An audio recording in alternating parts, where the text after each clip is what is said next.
myself. Other decision. Top Lobster Productions.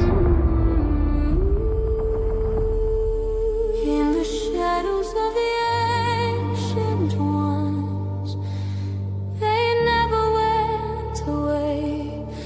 They're still here today. Nephilim Death Squad. When the last trumpet sounds and the heavens crack, blah, blah, blah, blah. Nephilim Death Squad. Nephilim Death Squad. Death Squad. Death Squad.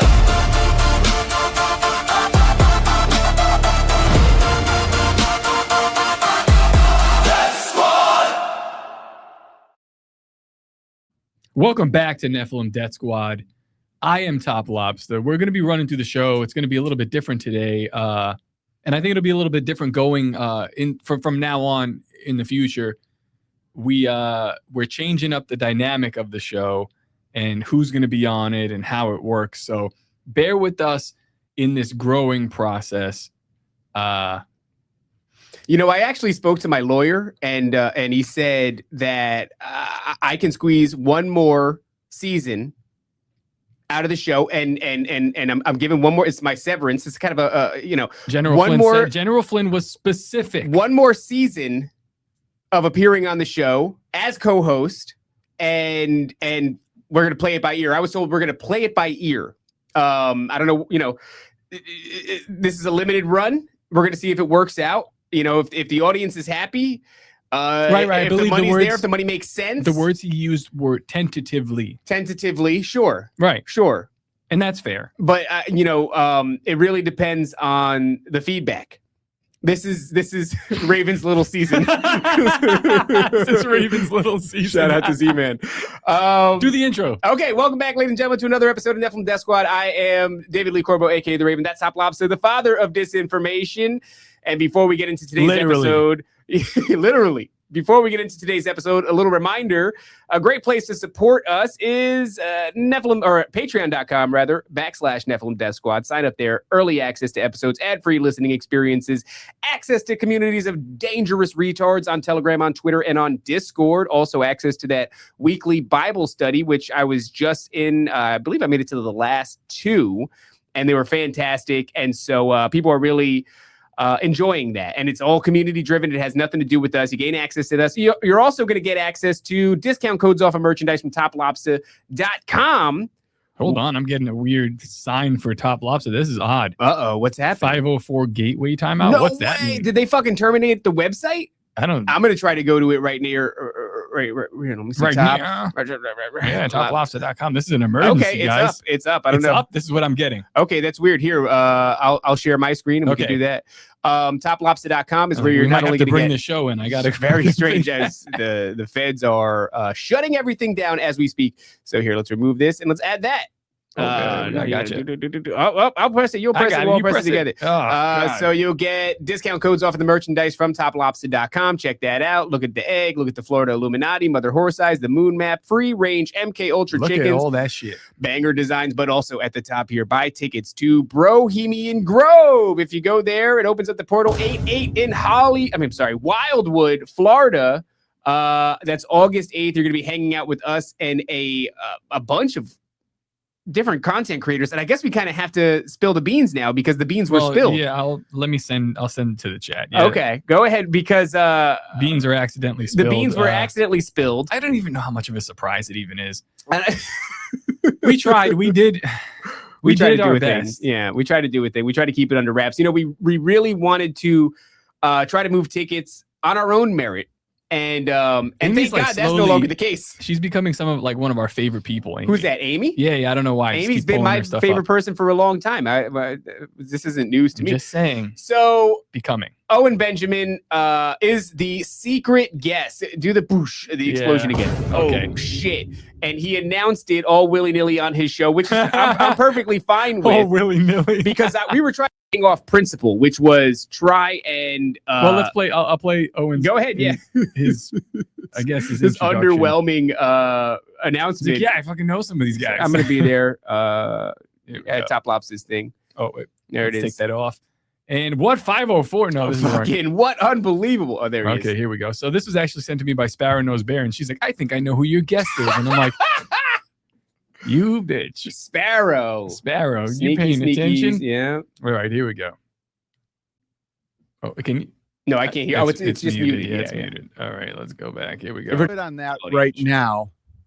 But I would love your help in building it. I'm doing Top Lobster's show in Florida on the 8th. Kyneton, you better hang out. It's near Orlando. And I might be there an extra day or two to like check out homesteads and shoot some extra stuff. And I believe the build is second week in August. We originally planned on July. Pause it But I real quick. know everybody works. I love Everybody works. the laxed energy that he announces his secret appearance from a mountaintop as a breeze blows over him and he's on a literal mountaintop. Yeah. And he's just nonchalantly go. And to be fair, I don't know how much you might have expressed to him like, hey, I want to keep it under wraps, but that was a while ago. And Owen has been doing the rounds, dude. Like he's been incredibly busy, which I'm super pumped for him. You know, after that Tucker episode, he had some like big shows. Like I don't even know who these guys are, but yeah, they all had huge. fantastic production quality. I'm like, what the fuck are these It's like people, they came bro? out of nowhere. But it's great because it's remarkable to watch the hero's journey that is Owen's experience over all these years and getting canceled and all this shit, and then coming back and making it to Tucker's, and then that just creates this domino effect. People were so into his conversation with Tucker that everybody's reaching out to him. Poor guy has to fly to Florida, and they don't make planes that fucking big. So I don't know. They have one plane and he lays down in the aisle and they fucking they find no other They passengers. strap him down. All right, I guess let's listen to the rest of this. And so I'm gonna try to make it to the build, I think but it's not. He's got his Ozarks build again. You remember last time he came, instead of going back home, we flew him to the Ozarks somewhere. Oh, that's right, yeah. So I think we actually interfered with this. And here we are again. Now a balancing act. Because Top is a great guy. I mean, Top helped me link up with Tucker Carlson, and that was a blast. And he's always been such a good dude. It's not like you do something for me, I do something for you. It's just I'm pretty sure it was specifically said, I do this for you. And as you said as you rubbed your hands together, You do this for me. And he said, deal. Fine. And then we shared a blood oath. Yes. But that's just part of the business. it's always a pleasure working with those guys. And he asked me to do his thing, and I'm like, of course. So it's out the bag. Yeah. So fuck me. I Cat's guess. out of the bag. But hey, it's fine because more tickets will be moved, and I'm pleased about that. Good for business, ultimately. Yeah, but I mean, our show just aired with Sam Tripoli, where we told him that we were trying to do it by our own merits, right? I think Mason just popped her head in the air. Mason, what the hell do you want? I was gonna complain about someone, but I didn't realize you guys were on the show. Yeah, we're on the live. show. You can complain to us about somebody later. Okay. We want to hear. We definitely want to hear. Write a note and leave it on Yeah. the table. Yeah. Write that down. Okay. Thank you. So toplobster.com, go and get your tickets. It's been a week. It's been so this comes on like the day that Sam Tripoli actually announced. He released our episode with him.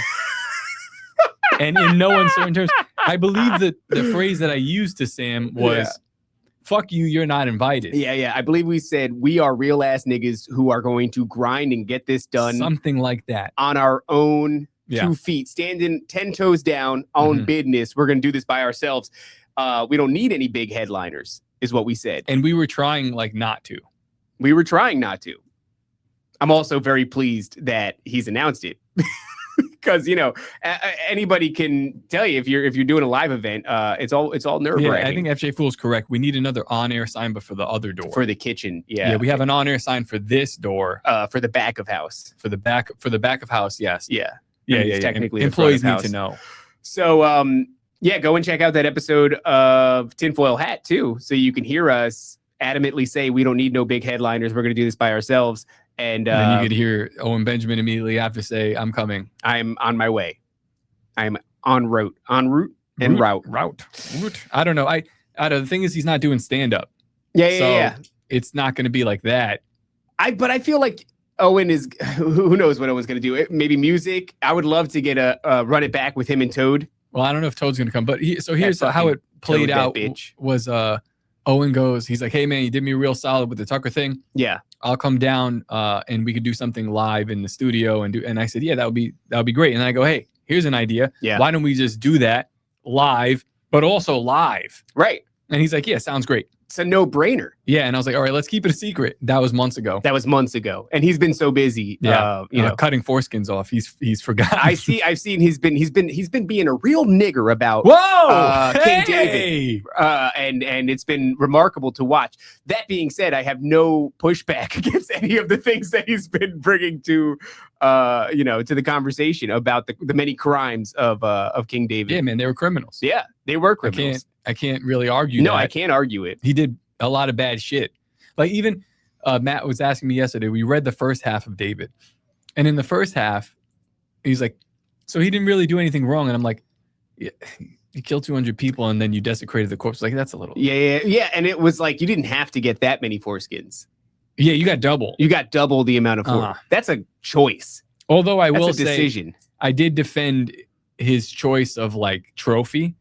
Because I was like, once the thing is dead, like, I don't know, we're squabbling about what you cut off from somebody. See, the thing is, when you cut it off, it requires a bit of finagling. You've sort of got to gather. It's a pinch and a slice. Yeah, you got to gather it, though. No, to scalp somebody is much harder. Actually, and they did that when they were alive. Just pull and do Same the thing. Shit. Yeah, you pull, much smaller. Yeah, I guess, but there's still like a pinch and roll that you have to do. You're touching somebody else's pinch penis and also. Roll, and then what do you want, Mason? Yeah, leave the note right there, Mason. Oh, is that the note? Okay. What did she write there? What? Give it to me. Give it to me. No, we can't put that on air. Don't put it on air. That's not Okay. nice. I don't want. We don't want people to She know. wants to say hi. You can look at it though. It's that one right there. Go ahead, Mason. Say hello. Let me Hi. see. Let them Right. see, but don't tell people what it says. Oh yes, Yeah, absolutely, right? that's right. By the way, I got some stories about that. We'll get into it a little bit later. Thank you, Mason. That was wonderful. Secrets make us friends, and secrets make us It's no friends. secret on it's this not show. a secret. It's obviously. Look at you. Yeah, it's in your DNA. Bye, Mason. I can't help it. So, well, what the hell? Oh, pinching and rolling the penis to get the Whoa. foreskin to cut it off. And It's King David, he complicated. cut off a bunch of foreskin. Don't worry about it. Yeah. Get back in the kitchen. Who let the birds in? Blappity blap blap. Squawk, says it. squawk, squawk. Look at Amy go away.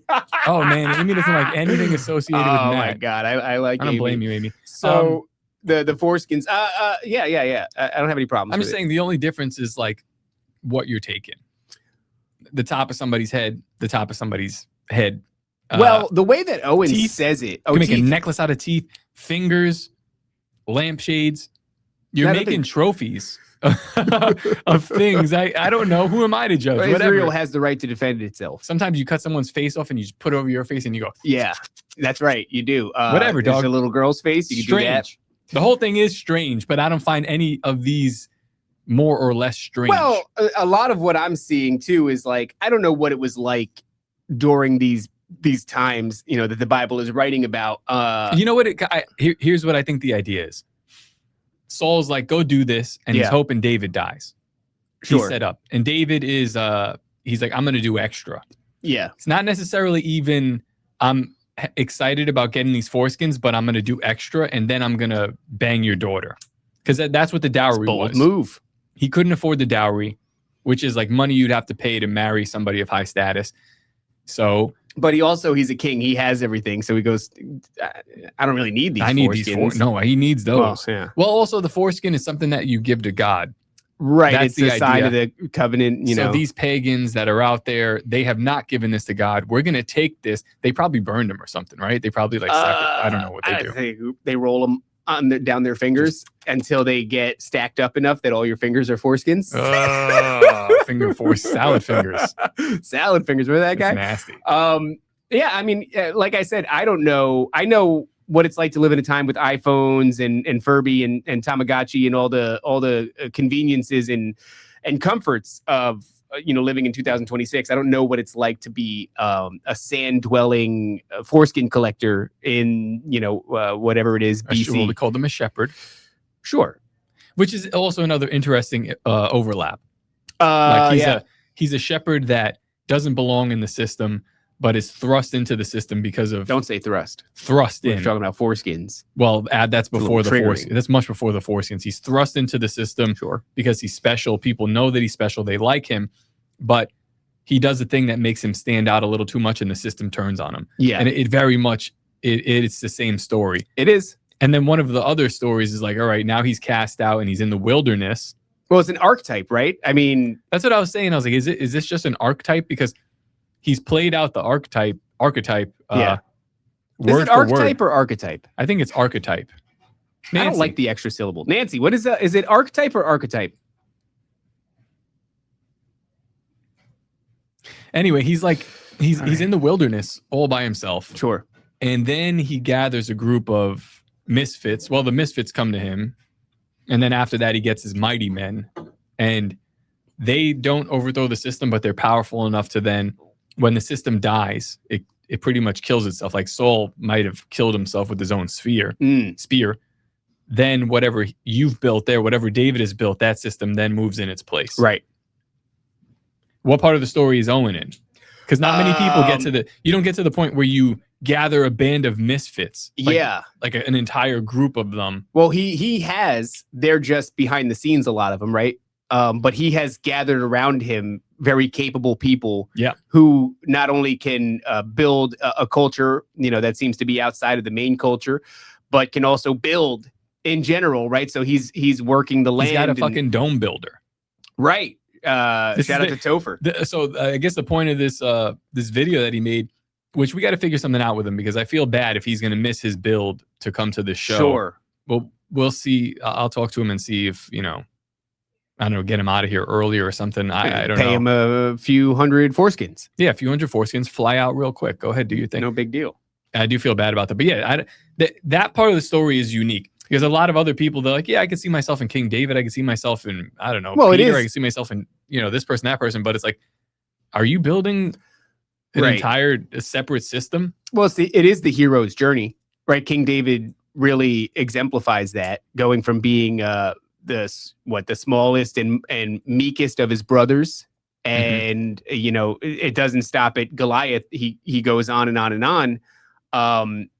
So in that way, you're looking at a really true version, a really potent version of the hero's journey. And I've said that about Owen for a while now, is like, especially once he got on Tucker's, it was like, damn, dude, this is like, a magnificent return. Mm-hmm. A dude that gets cast out for so long and then sustains, thrives, and then is thrust back into the cultural zeitgeist with ideas that are appropriate for now, but are the same ideas more or less that he had when the world wasn't ready to hear them. Now the world's ready to hear them. Plus, he's refined it. The way that he delivers it, I think, is a lot more truthful. It's more graceful, and I think that's probably something he had to work on for a long time, because when you say shit that rattles the cage, you can't trans kids or whatever, everybody freaks the fuck out. So you got to figure out, as a comedian, how do I deliver these things, make them more palatable? He's done that for a long time. Now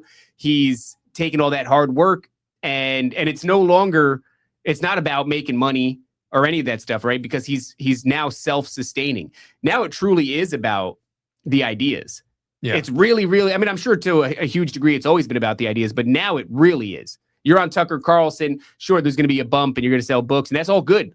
I'm not saying that that's not good or that he doesn't need that, but like, it's more about, you sat there and cooked with these ideas for so long. Yeah. And now you're delivering them on the biggest platforms that, that I guess the internet has to offer at the moment. So as far as a return goes, it's a big one. So yeah, there's degrees of the hero's journey. There's degrees. When people say, I see myself in King David, or I see myself in whatever, it's like, yeah, to what degree? I'm sure it plays out to this degree. It's a big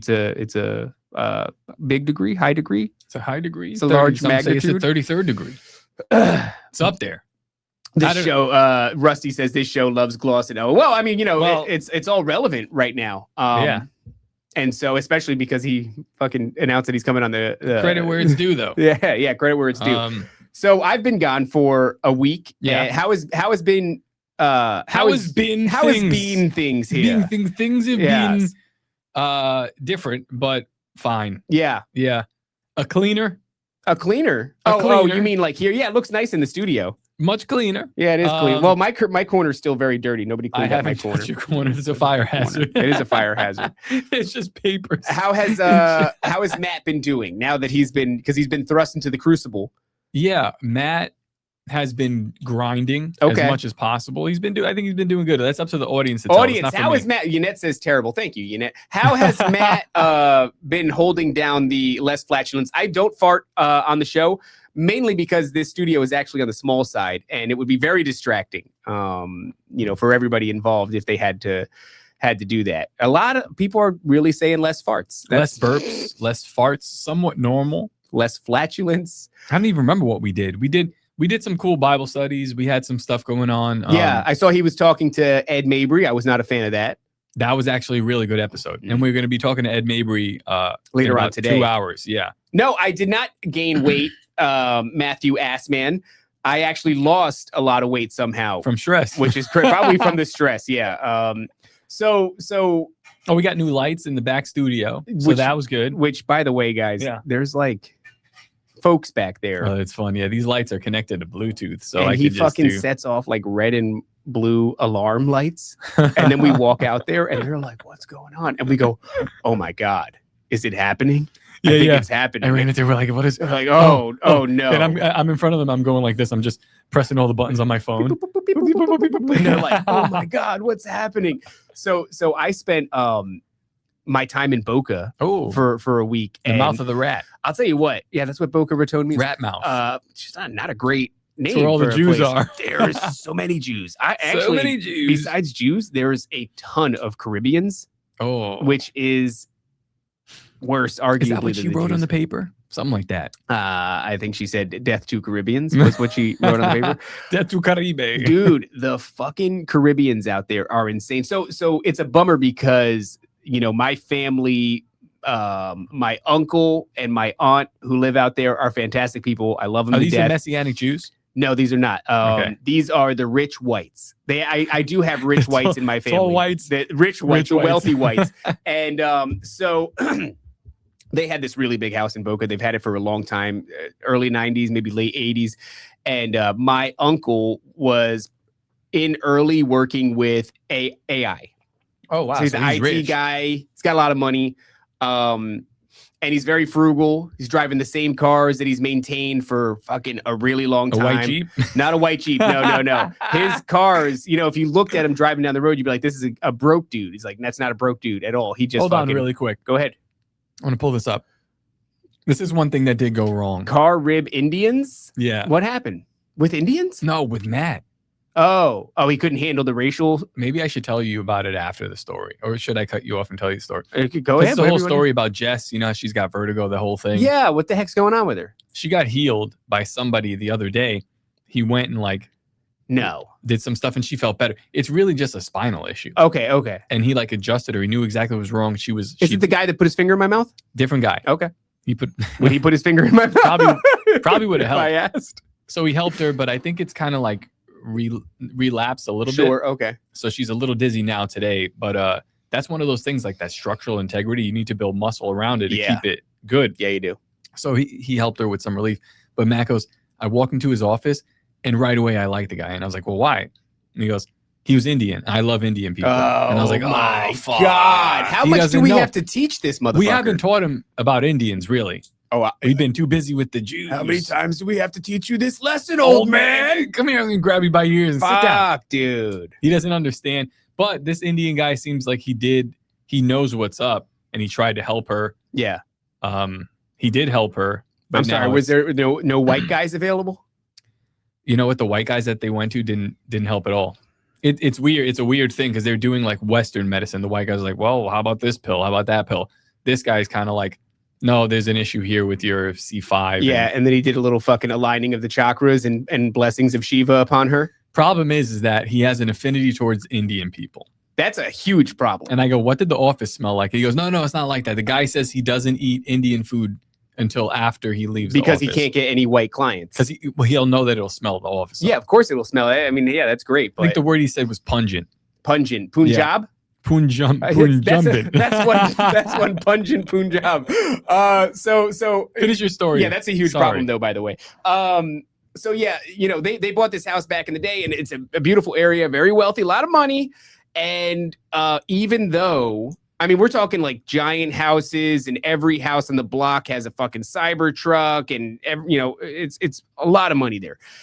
And but it's filled with Caribbean migrants now. And Brazilian migrants, like the migrant situation. And I became angry for them. Brazilian migrants. A lot of Brazilians. Yeah. So it's fucking Fogo de Chao. I don't know if that's even an expression. Brazilian migrants weren't a problem for me until then I saw it when we were then working you saw with them Tiffany. up close. Yeah. Oh, yeah. And I was kind of like, this. I could see how this can be a problem. Yeah. She's been on Instagram taking pictures in Brazil. And I go, she's in Brazil?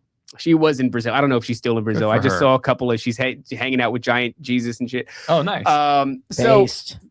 But it's sad to see the way that it's fallen. In fact, I know we're going to get into it at some point, but we have this QAnon AI music video that Elon Musk has been posting. And I got to admit, there's something they've captured the somberness of Americana. Mm-hmm. And they've contrasted the potential.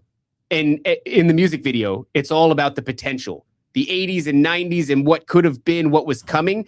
And then it's contrasted with the lyrics that are very sad about and it's never come. And we're still just doing this sad thing. And is this the fucking end of an empire? And it's like, even though it's AI slop, they nailed it. There's something in there that makes me feel something. And I'm standing on my family's patio over their big in-ground pool. And I'm watching this. And that is my family, are these people that are drinking Bud Light in the 90s and the 80s. And the future is so promising. And this place that I'm standing in was once alive with all these family members. And now, of course, everybody's old and so many of them have passed.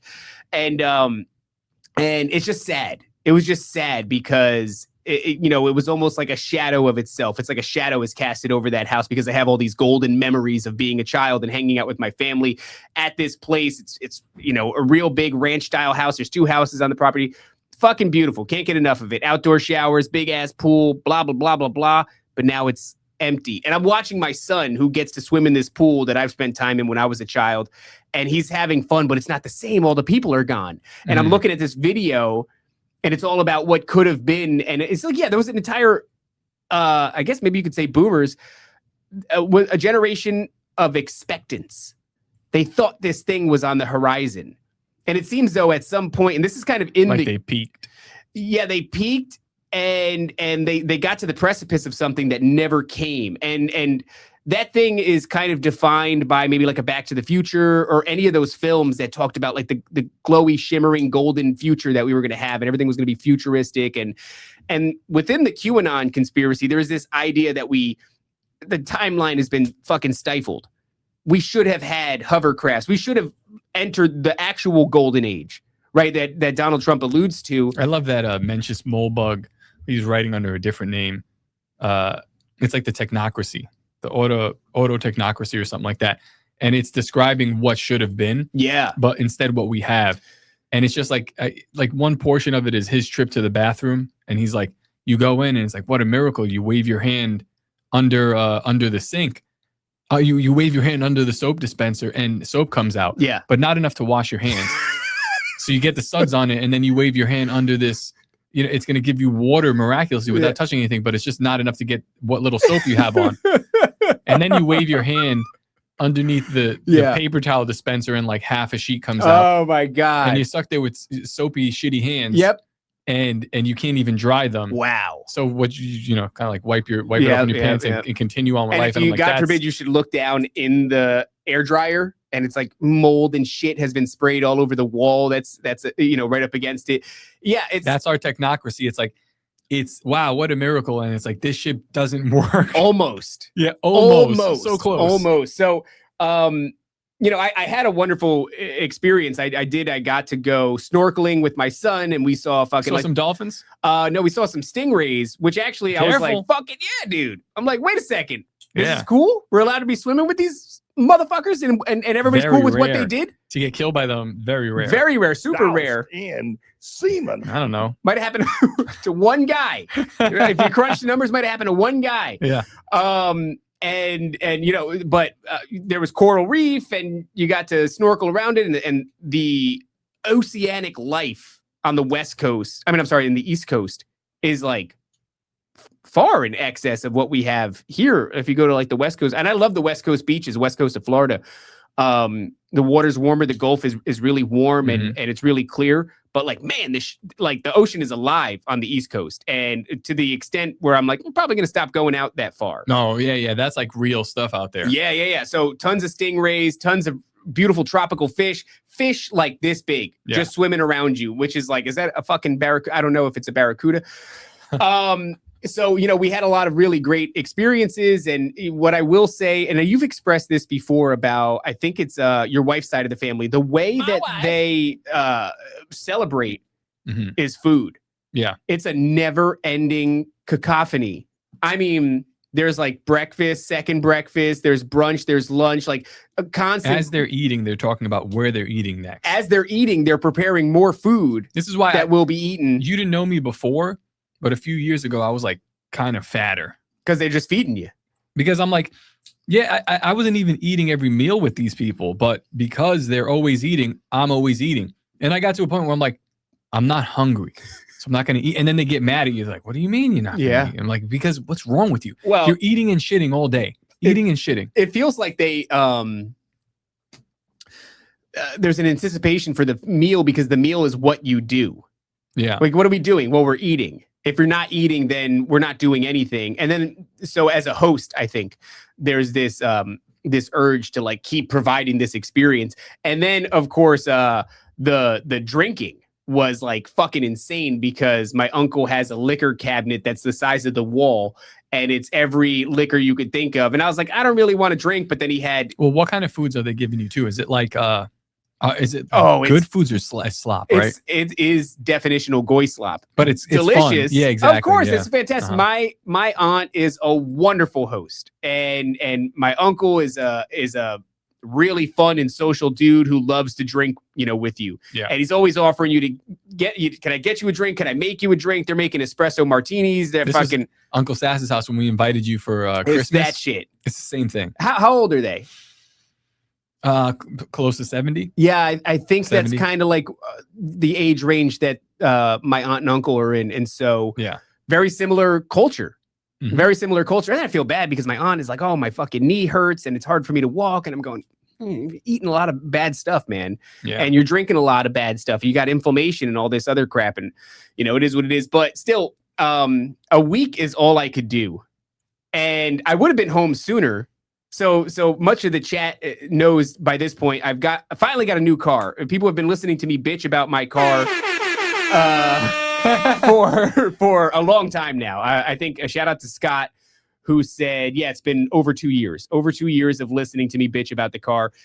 Great car. Grateful for it. I think God kept that thing alive in the craziest of ways. And you shouldn't have gotten rid of it. Probably not. But I mean, you should have just because what? Then I got to pay for insurance for it and all that. How much is you're going to insure that? I guess you have to. But if I had two cars, $12 a month. Well, I don't know. I do want to get a second car, but I want to get something older that I could work on with Jack that only needs to get from here to the house. So I'm here one day. You guys are talking I think you're talking to Ben of End of the World News. Either that or maybe it was an Otis episode. I'm not too sure, but I'm waiting for you guys to be done. It was it was one Otis episode, I believe. And I made a couple of rude entries because I was hearing the conversation. There you go. Great picture. I love that picture. Great looking car. It is. Yeah, it's a great looking car. I mean, it's a car for women because women have taken this thing that was previously a military vehicle and they've covered it in fucking ducks. And it's somehow synonymous with being a gay. That's a car for fun. I like the idea that when we get hurricane weather and we get deep puddles and some debris, flip over easy. I could just see the tipping rate on it is like it's like 2 out of 3 stars. Honestly, this thing is going to tip over. Me and Christina, when we went on our honeymoon, we accidentally rented a Jeep. Okay. And it was like I had a fucking blast with it. They're fun, yeah. And when we got home, we were like, we should buy one. And we kept saying like, we can't. I just like if I bought one of these. Well, you got a big family. No, it's not about. We had no family. Space. Oh, okay. We had no family, but I'm like, if I buy one of these, I'm like, this is just for fun. Oh yeah, I can't they're buy funsies. it for fun. Yeah. They're So, like, funsies. I never did. Not aerodynamic whatsoever, by the way. Like it's just you're a wall that's traveling at 90 down the like, highway. Any sort of wind is hitting you this it's way, that fucking way. insane. Yeah. So I get the thing. It's wonderful. I'm excited. And, we're sitting here. You guys are interviewing Otis. I keep thinking That's a good idea. you can wrap it in Hawaiian print. So I want to do the sunset stripes, the ones that like vary in color. Yeah, There's from like yellow to orange. Yeah, yellow to orange. I purple. think there's even like a purple. Yeah. Yeah, I want to do that. And I was thinking, honestly, getting a tire cover, putting an NDS logo on it with a QR code. That would go hard. Scan this shit. And I keep hearing the conversation with you guys and Otis, and I keep thinking it's winding down or that you guys are done because Matt's just talking about what the fuck ever at this point. And I'm like, oh, okay, they're done. Cool. And then you see me like try to open the door. I did that like 2 to 3 times. And I was like, okay, this is getting rude. I got to stop trying to read the room. And then I said, you know what? I'm going to go right down the street. I'm going to get a fucking car wash. By the time I'm done, 10 minutes, I'll be right back. Ugh. I go. The guy goes, hey, just so you know, Big Dan. fuck Big Dan. The front end is flat and the back end has the tire. It's not going to get that clean. But if you're cool with that, then, whatever, go through. I go, yeah, man, no big deal. Was it the roller? So the very end of it has the big roller that's drying. Yeah. I make it through 99% of the entire car wash. And you're not driving, right? This is when you go in on the... It's in neutral. The thing's taken to on Right. rails experience. And this fucking roller gets to the top of my windshield and then just cracks the shit out of it. I mean, like a giant spider web crack. And I go, what the fuck, man? And so, I think before I got there, Matt's like, where are you? I go, home. I'm not home. I'm driving to the thing. I ended up leaving like very similar to when you guys finished. And I'm just driving to the car wash and I was going to spin right back around. After that, I'm just sitting in the car, in the parking lot arguing with this dude and he's not arguing with him. He's fucking remorseful and he's embarrassed. Yeah. And, we're doing an incident report and all this shit. And I'm going, I got to fucking drive. Do you think it was the thing that cracked it or was the temperature differential? I don't know. It almost didn't make sense the way that it cracked because it doesn't really touch your car. It's not supposed to. It's just got flappies, and the flappies smack your car. Flap, flap, flap, flap, flap, flap, flap, flap. But the inner roller... I like the idea of your windshield just like, I swear to God, one more thing touches me. It was fucking like if this is the top of the windshield, this thing goes like over the hood, up to the top, and then right as it's about to roll over the fucking... And it's a loud pop. I get sprayed with glass. My dash gets sprayed with glass. I'm like, you fucking kidding me, dude. So that was 2 days into Had your safety 3 glasses on? No, I did not have it. Oh, yeah, I always have it. And so I didn't get any of my fucking eyes. So, but, I got to leave the next day, 4 hours. So, whatever, I'll fix it in the future. Mm-hmm. I still am trying to get in touch with these assholes. I don't think your insurance goes up if you use it for a windshield. So I don't want to fuck with my insurance. So I don't want to risk it. I'm like, hey, just find a shop out here, book me a fucking appointment, and then handle the bill. And leave me alone. Don't talk to me anymore. Now I guess I can't go through the car wash. I got to go to a self-wash thing. So I drive the next day, broken windshield, 4 hours, right? Have this wonderful experience. Dude, I swear to God that God like had his hand on this. Mm-hmm. Before all this happened, I had a weird dream. And I was trying to explain it to you. I got to read. And I think we were going on Alex Saunders' podcast, Nugget News. Australian guy. Yeah. Australia. And he hopped in the studio, so I stopped telling my story. So the dream goes, how did the dream even go? I only remember the second half of it now. I can't remember. I think I'm having like some sort of a nightmare. I think my wife is there. Hold on real quick. We'll show the people. That's the you can see it at the web, top. Yeah. If you look there, real it is. close. And then I'm in the fucking car wash, Big Dan's dipshit fucking car wash. And that sucks. It's kind of funny, but that's it's so crazy, dude. It's totally fine. I'm cool with it all. But yeah. So in this dream, I'm with my wife, and I remember what it was. My wife. I'm being shown things, and they're kind of like slop in nature, and I don't want to look at them. And eventually the things that I'm being shown are like sexual. And I'm like, dude, I don't want to see this. Like this is gross. I don't want to see this shit. And I start moving away from it. And I can't see my wife, by the way.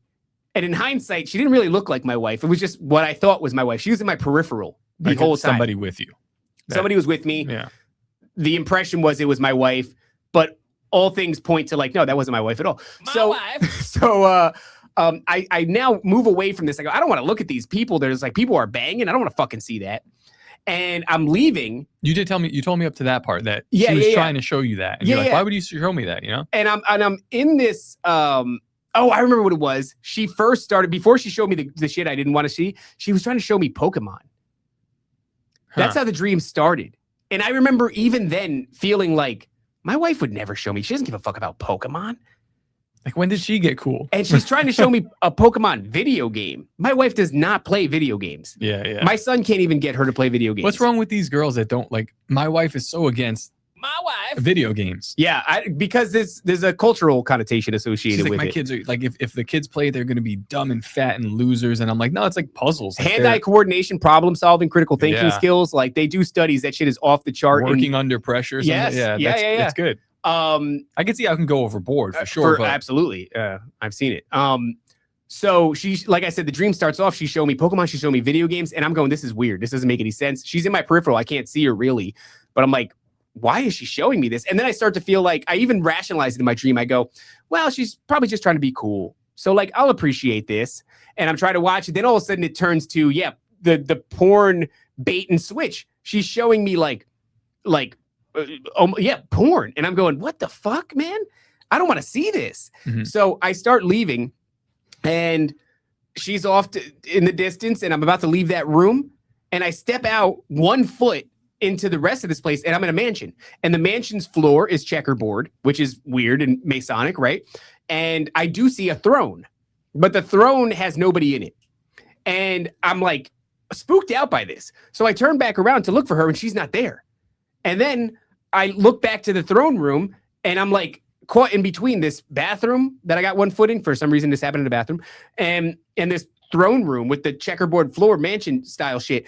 And I'm calling her and calling her and calling her. And then I realized like, oh, this is a dream. I could wake up. So I will myself to wake up. And this is where things get really weird. This is where I left off and I didn't tell you.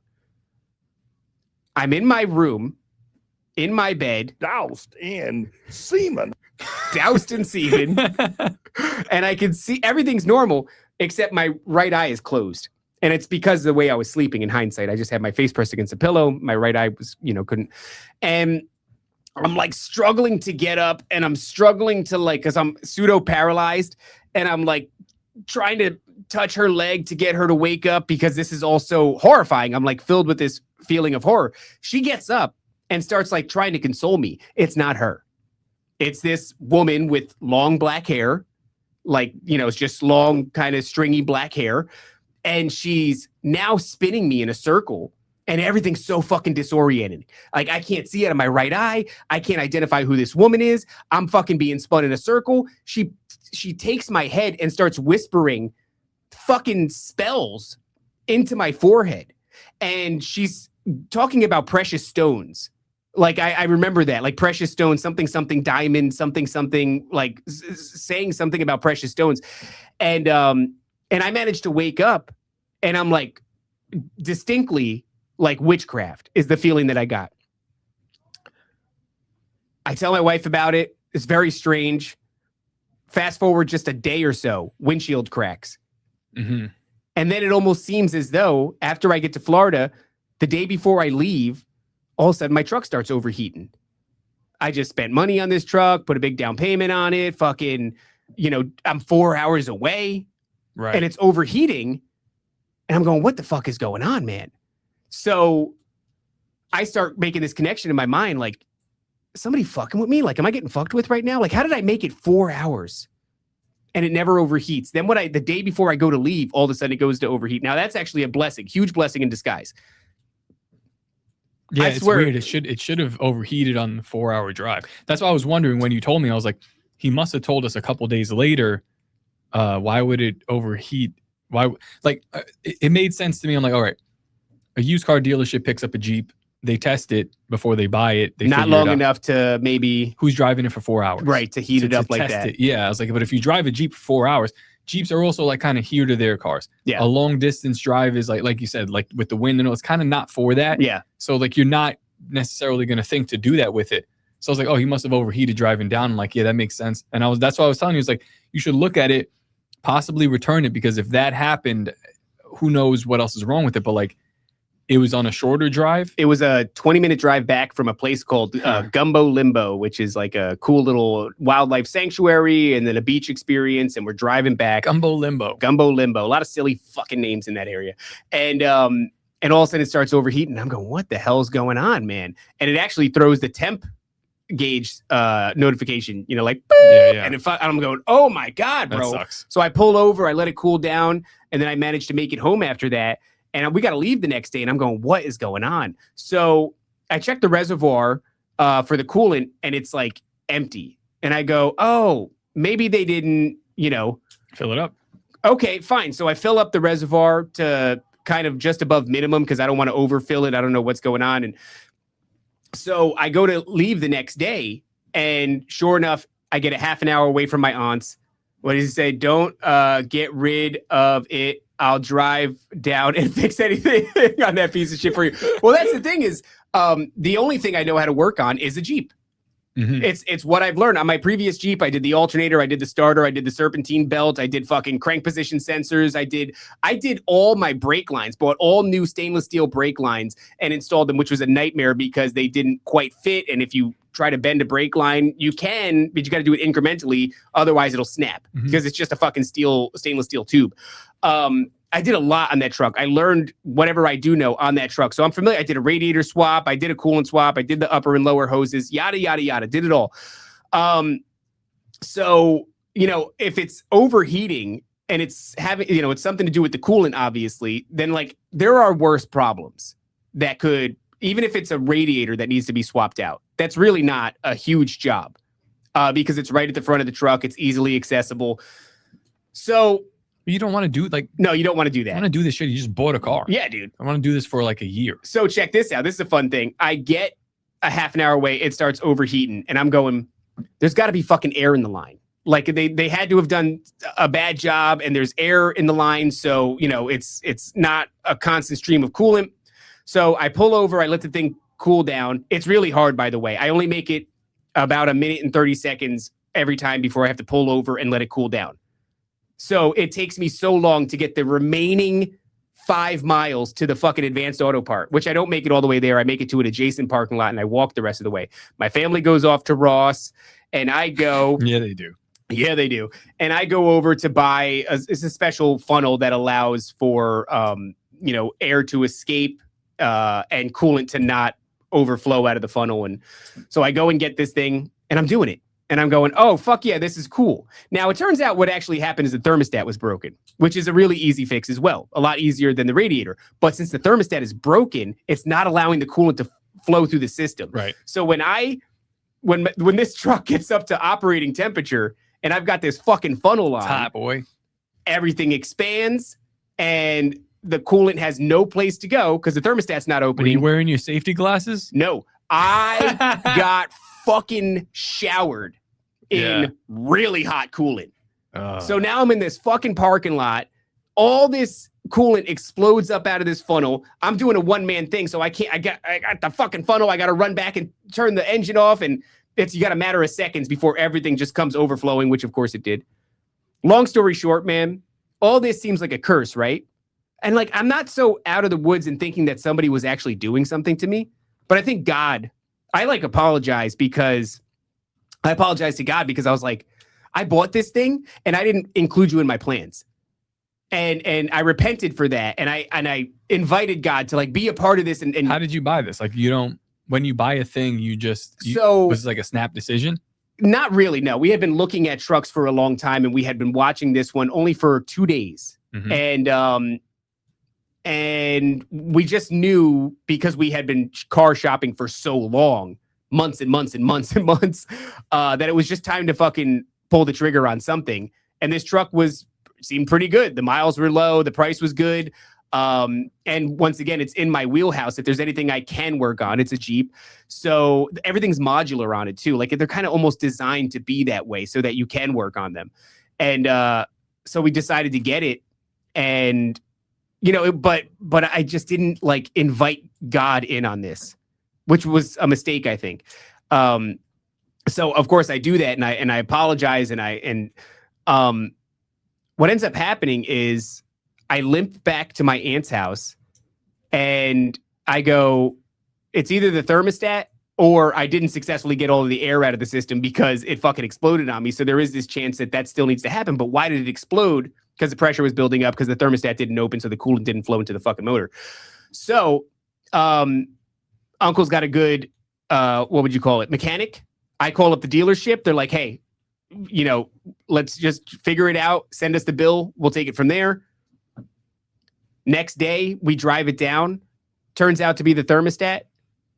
My uncle, because it was my birthday on whatever day it was, Thursday or Wednesday, he pays the bill. Bill's minor, $300 bill. Happy birthday. Yeah, I forgot to. Thank you. I wasn't going to say anything to him. It's fine. $300 bill, not a huge deal. Uncle pays for it. Dealership reimburses me. So I get my truck fixed.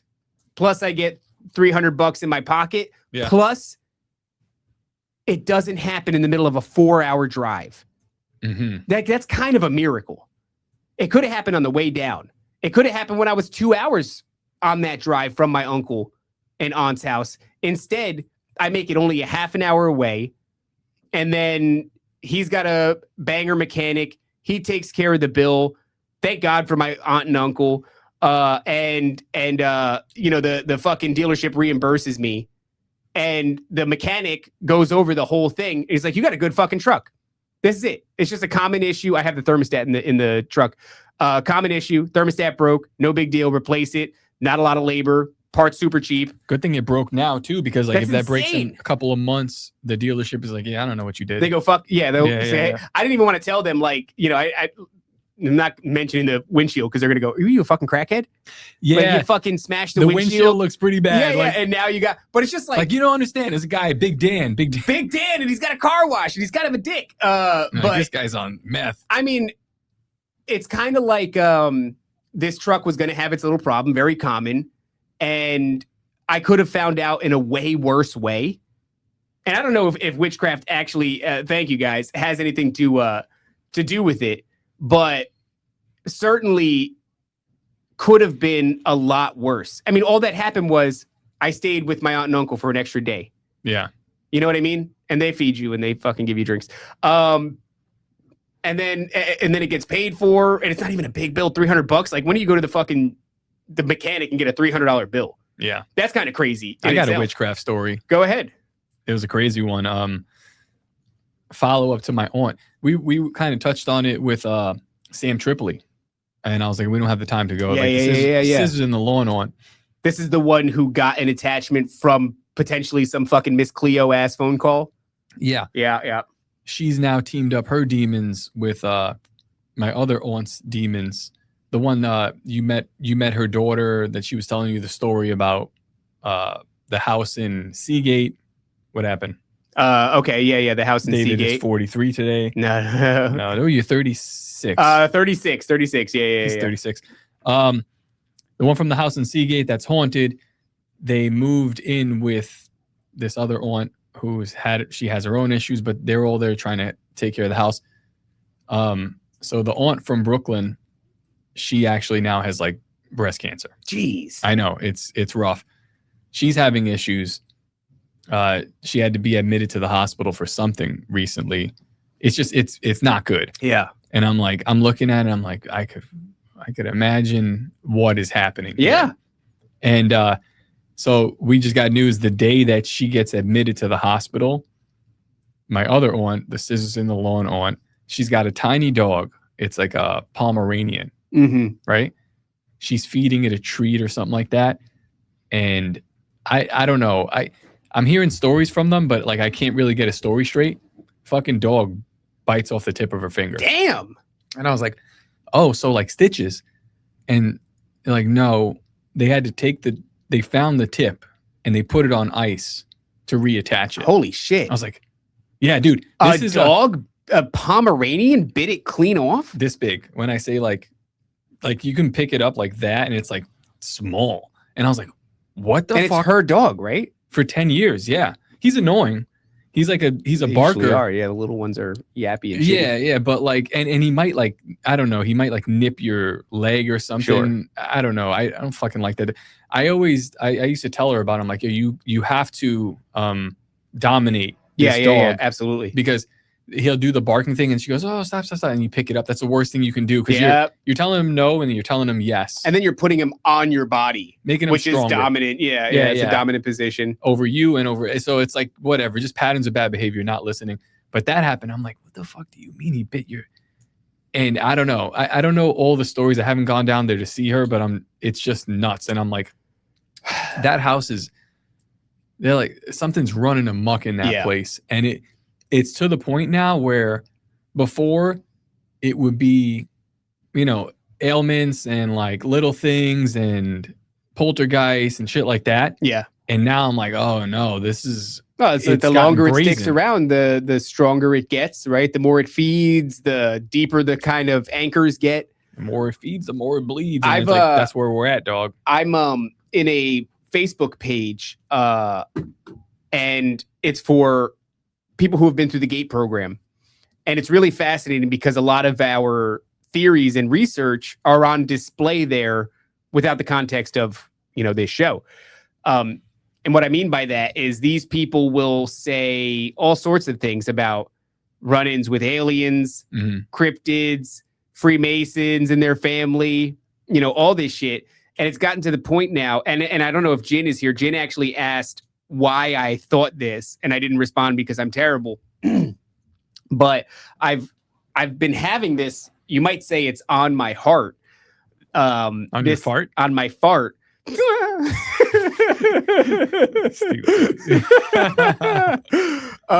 I'm not plugging NDS there. These people are fucking crazy.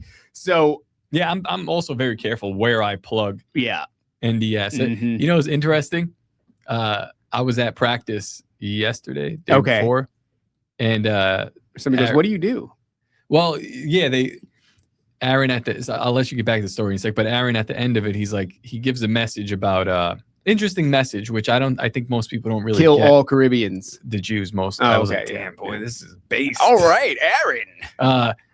A message about they're talking about Pentecost, and they said that there were people in the room, and there was 120, but not just people, that there was 120 names. So Okay. like important people, meaning like they were familiar with every single person there because that was the church. Sure. So like, and You're saying our church. They're talking about no, in Pentecost, in the book of Acts. Okay, my mistake. Okay. Chapter 1, the book of Acts.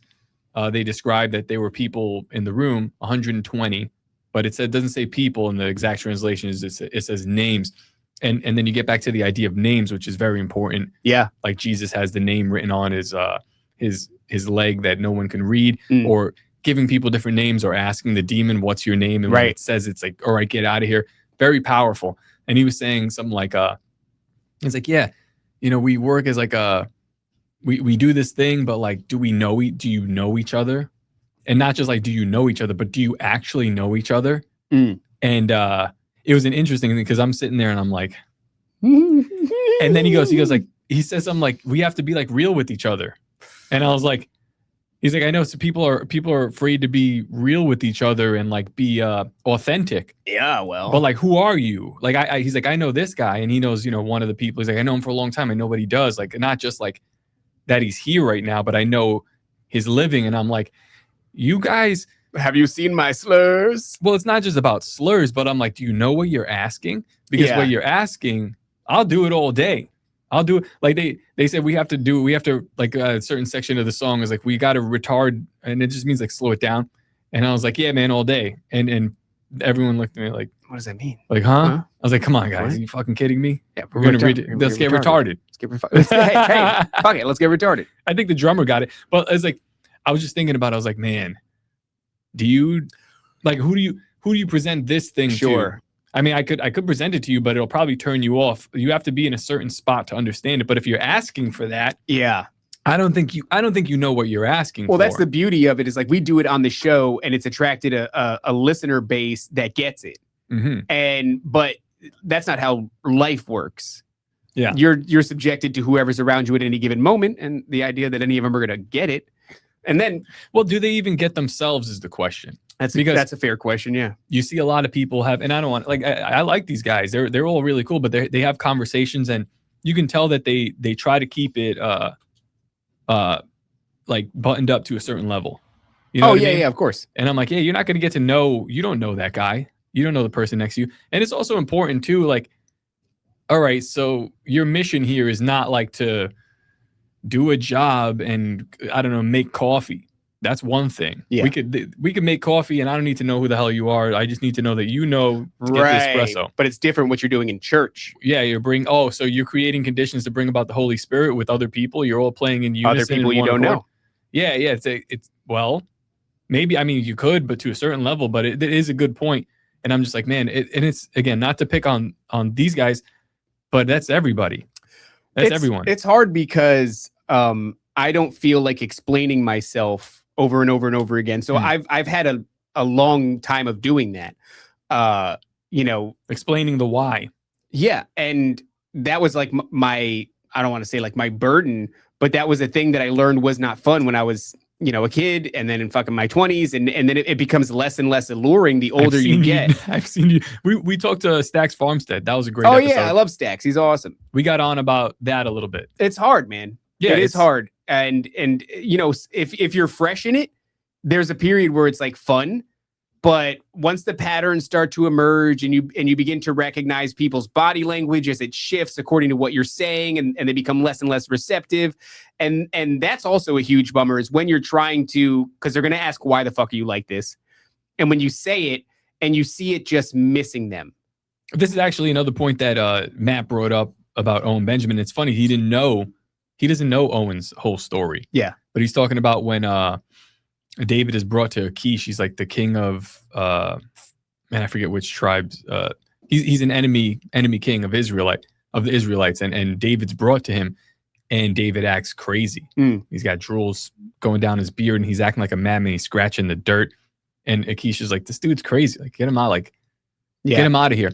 And in a lot of ways, when Owen goes back on Rogan for the last time with Metzger, he is in this almost manic state, and like not like dribbling down his beard, but he's trying to, like, he's seen a thing. Yeah. And he can't take, fucking huge problem when you see a thing. Yeah, he can't take the superficial shit that you're doing here seriously, and he's trying to bring it, and they're joking, and then at the end of it, it's like they look at him and they go, this guy's gone mad. Yeah. Get him out of here. Yeah. But you know what? That's the best thing that can happen to you. Yeah, it is. Because you shouldn't have been, if they still keep you around there, then you still have a tie to this, and then you're kind of still, it's very not difficult. out. Yeah, it's very difficult to be exactly who you're supposed to be.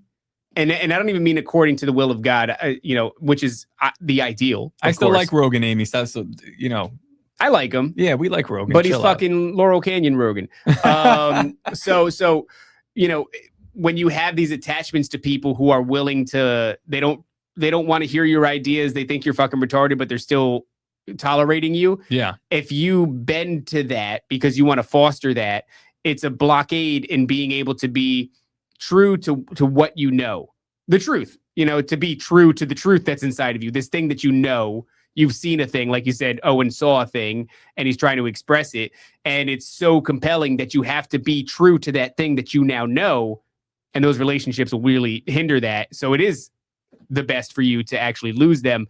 Moving to Florida was one of the best things that I could do, because I no longer had these attachments to anybody who might say, where are you going? What are you doing? What are you saying? Mm-hmm. It's like I was out here alone for the most part. So I was able to go wherever I thought the truth was. But what the hell was I saying with this? So the telling them the about gate program NDS, thing. yeah. Yeah. Of course, I don't tell them about NDS or whatever, but I do see it's led me to this place now where I suspect that the gate program, this is something that I said on Twitter yesterday or maybe today, the gate program, obviously everybody's comfortable with it being a selection process for MK Ultra or any of these adjacent programs that sprung forth from MK Ultra. And during these processes of MK Ultra, they realize some people are more receptive, and the experimentation on them is more viable and produces more interesting fruit than it does with others. So they're trying to isolate, well, what is this element that determines whether or not an individual is more receptive or will produce better fruit, whether that be psychic or whatever.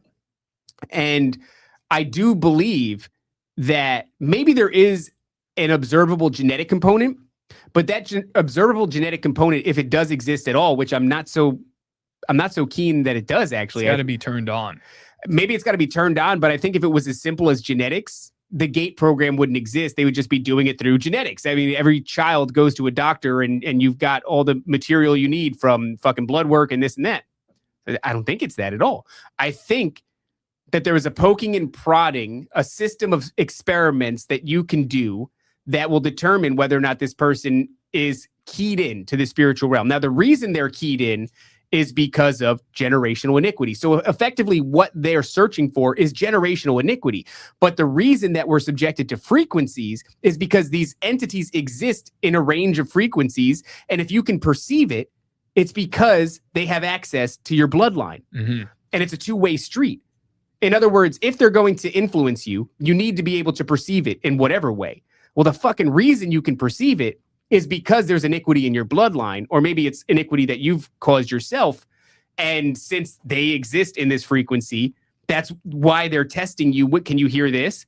Can you hear that? You got the fucking headphones on. This one's compatible with this thing. And if they can perceive that, like there's only one reason you can perceive that. Maybe there's a couple of them, but there's a very short list of reasons why you can perceive this many hertz or that many hertz. But then that opens up this idea of some entities exist on this specific frequency. Okay, you perceive that. What is that entity? And then they go, do we want to have this person in contact with this entity? If the question is yes, but then there also has to be levels of consent. Does that person consent to be in contact with this entity? Not just that, but does it consent to do whatever this thing wants it to do? Yeah. And the number of entities are possibly endless out there. Yeah. So I think these experiments are so widespread because it's just like, it's probably almost everybody, and then it's about matching up. Yeah, let's say 315 hertz is where Molech exists or whatever. Like I'm just throwing out some shitty non-existent numbers and not information. But maybe on 315 hertz, there's also, if there's a spirit of lust, well, there's associated spirits associated with lust. Lust being the big umbrella one, and then there's a bunch of other things underneath it. Maybe they exist in this frequency. And so, I think there's probably some that are more, it might be easier to map out first and foremost where they exist. Mm-hmm. So if you have the technology to tune into different frequencies and to engage with them in any meaningful way, whether it's, a spirit box where you're asking questions and they're fucking, giving answers, and you go, okay, this one here exists in this range specifically. Then you map that out. Then you actually know what you're testing for. Yeah. You can go, okay, these kids, we want to know more about this one. Find kids who can hear this. And the reason they can hear this is iniquity. And that's why I don't think there's a genetic component. It's just like it deals. Iniquity sounds like somebody's done like a murder in the past, which is possible. But I think it's also more just like deals.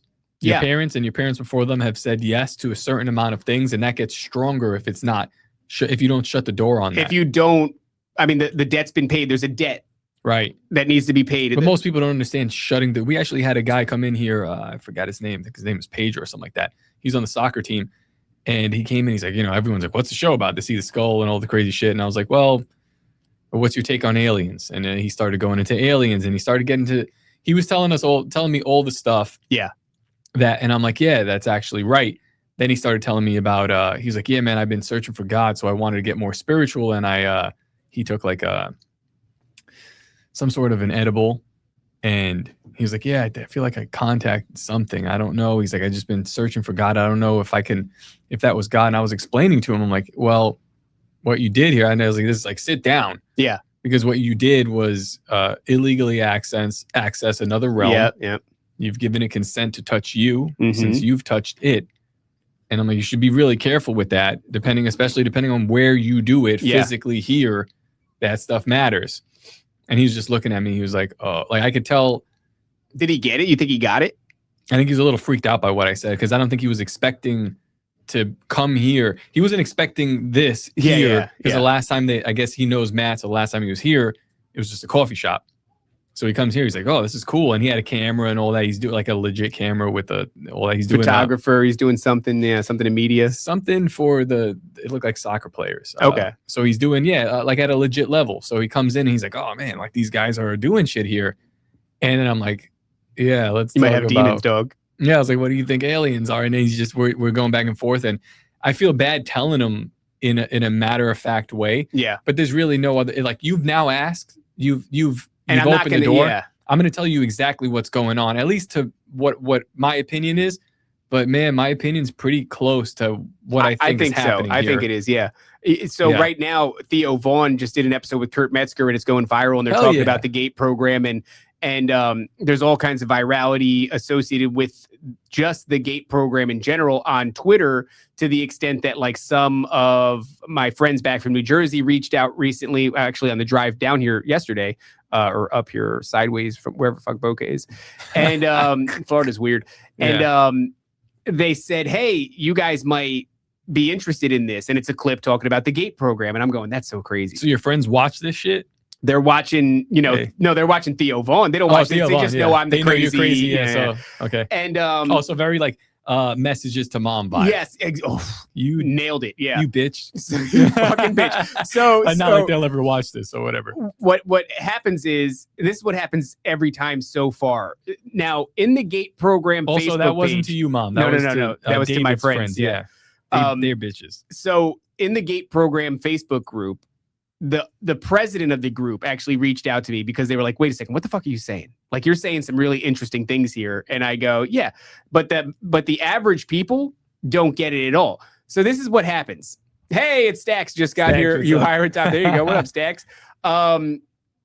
So everybody is pretty comfortable with, well, the GATE program is selecting for like supernatural powers, psychic powers. Yeah. And maybe even like aliens have something to do with it. And I go, keep going.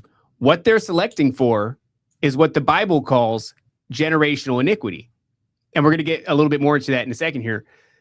And I'll explain sort of the ins and outs. And it's pretty simple. Spiritual realm is legal. Anybody in your bloodline did something that allowed legal access to your bloodline by these entities. I was explaining to this kid also. Yeah. I don't know how old he was. He's younger than me, but I was like, yeah, legalities. What have you consented to? What did you say yes to unknowingly, possibly? Like, that's how this thing works. That's how it works, yeah. And the kid, I could see he was looking at me. He was going like, all sorts of shit, dog. Well, yeah, I saw fucking... well, I don't know what he consented to, but he's like, I could tell. I was like, I kind of just fucked you up here, dude. Well, I saw my wife. She was looking at Sam Tripoli's post about our episode together, and she found one guy that's like, oh, great, the guys who say mushrooms will get you a demon. I saw that, and I was going to respond, and then I said, whatever. Nah, fuck you, man. Yeah, you're always going to have haters, but it's like, not quite, but could be, dummy. You're accessing the spiritual realm illegally. You can get attachments. For somebody like that, that's so in the not know. Yeah. I'd be like, maybe you're good. Maybe you just have, somebody like that will probably do a trip, and maybe you get like a low level demon that just kind of lays in there and chills, or maybe nothing at all because you're just passing through, and they see you and they go, whatever, this guy's just passing through. But the thing is, you do this. If you do it. Oh, yeah. If I do it. We're going in there like with a big red light on us. Yeah.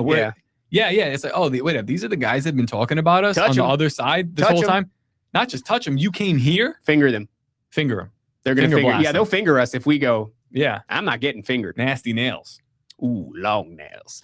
So, what I'm going to do... My mom's watching right now. Incredible. What I'm going to do is a little experiment, because going back to this generational iniquity thing, more specifically what I'm talking about is, and this keyed in perfectly, and these fucking people in some ways are too dense to understand it. I commented on this post, but they said, how many of us in here, they talk about the us, because they're all under the special boy illusion. They all think like they're all chosen special psychic fucking tards. How many of us have had Freemasons in our families? And then like hundreds and hundreds of comments. And I go, there it is. That's one line. My generational iniquity theory is kicking ass when I apply it to this group. When I apply it to this group, it fucking bats 1,000. It's crazy. So what I'm going to do is I'm going to go in there and I'm going to say, you get 1 point for every one of these you say yes to. At the end, add up your points and tell me what you got. And I'm going to say, you have Freemasons in your family, or witches, or occultists, occult practitioners, or New Agers. And we're going to keep that all one category. You've seen a cryptid before. You've had alien experiences before. Sleep paralysis. We're going to go down the whole fucking line. What would be interesting is if you were able to get as much participation as possible. Yeah, these people are active in there. They're gonna participate. Yeah, how would you'd have to like that's a useful study for our show. It's data. Because if you get that data at a large enough sample, you're going to be able to see how many people say yes to Freemasons in the family. Let's say that's 33% of them. Yeah. All puns intended. And then, but like from there, it's like, oh, then I've seen a cryptid. 2% have seen Dogman. It's like, oh, so now we can judge on a level of severity which opens the door the most. Like methamphetamine is going to open it wide up. But I'm sure if you smoke crack, that's going to open up the door too. Yeah. Just not as wide. So like that would be useful information. Like this is what Tony's show was really good at. It's like creating this data field. It's a data set, yeah. But he never compiled it. And like so hard to, right? It's across hundreds and hundreds of episodes. Yeah, it's fucking crazy. Get somebody on it. You're making a lot of money on the show. Get somebody on it and start giving us numbers of like, this is how many times the name of Jesus worked. This is how many times it didn't work. This is how many times, this person's related to that event. Because there is something there. There's a tangible scientific evidence there that nobody's going to do. I wonder what, like, if we went into AI, which is like, whatever, but it's going to tell us how many people it inhabits. What is the element that the gate program is looking for? And I'm going to say include. Nola says abortions in the family is a big one. Yeah. Include conspiracy, because something about this, like every once in a while, there's this thing that drops into our lap here on the show. And it's like almost like information that's like, hey, look at me. Yeah. And this thing of like the selection process being generational iniquity, maybe Heather Lynn could help choose wording and what to ask. That's a good idea. Probably actually. A really good idea, because she's I think she'll be able to speak with these people at a more coherent level. Well, I know you as well, better than me with these people, but I want Heather Lynn will probably give you something like really good. So okay, psychic ability, heightened intuition, rare bloodlines, unusual genetics, or children with exceptional pattern recognition abilities. But what you're looking for specifically is ties to generational iniquity. So that's it, yeah. Psychic, all that stuff, psychic ability, rare bloodlines. What we would have then is all of the things that we've learned that happens to individuals when they have generational iniquity, right? Mm-hmm. And that's mostly under the umbrella of supernatural experiences. And then basically the hard nuts and bolts of it are things that you can trace back to your bloodline. So it's not a great metric, but I have a feeling it's going to nearly mirror what we already explore on this show. Mm-hmm. If you're a fan of Merkel, let's say, it's going to almost exactly mirror what you've come to understand by listening to those episodes. Yeah. I think we're going to find a lot of people who have these practitioners in their bloodline, or they themselves were practitioners. And I think we're going to find the alien thing, UFO sightings, maybe a couple of cryptid encounters, definitely a shit ton of sleep paralysis and demonic encounters. You think you find any ostriches?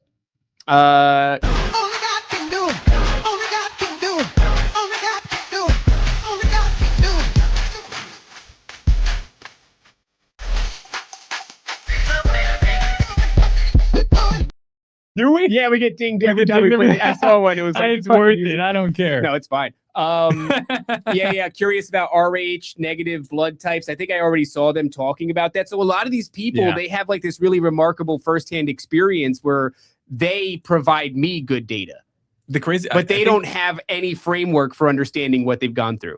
A major pitfall would be, who doesn't have this? Sure. I mean, there are some. Well, I think honestly, we I are a don't little know. spoiled in our. Well, you think about Noah, and he was pure in his generations. Is that what that meant? That didn't have iniquity. That's a fascinating could idea. he have had iniquity, but generational iniquity, pure in his generations? That's a fascinating and then correlation. Repented of it? Was he allowed to repent at that time? Well, that mean that is there a difference between having generational iniquity and having a being a sinner? It's like we're all sinners, but does everybody have some actual iniquity? If you go and do witchcraft right now, yeah, Jack will have that. Yeah.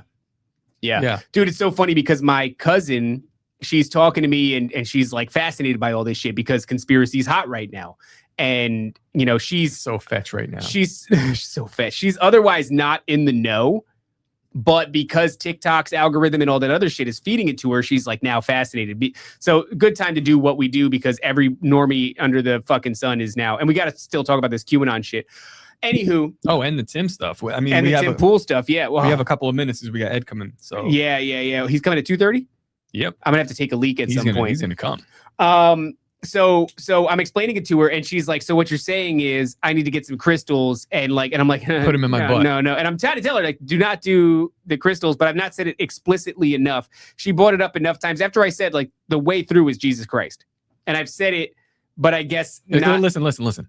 Look at this video of the ostrich. Yeah. You need to be doing this. Yeah. Play it on loop in your bedroom. It'll all go away. You need to be doing this. And eventually, after like the third time she says it, I'm like, listen, do not do the crystals. Mm-hmm. The way through this is Jesus Christ. Yeah, you don't know what you're doing. All of these other things are a temporary appeasement. I'm not even too sure. I mean, I think there are ways to cast things out in not Christ, but they come back sevenfold.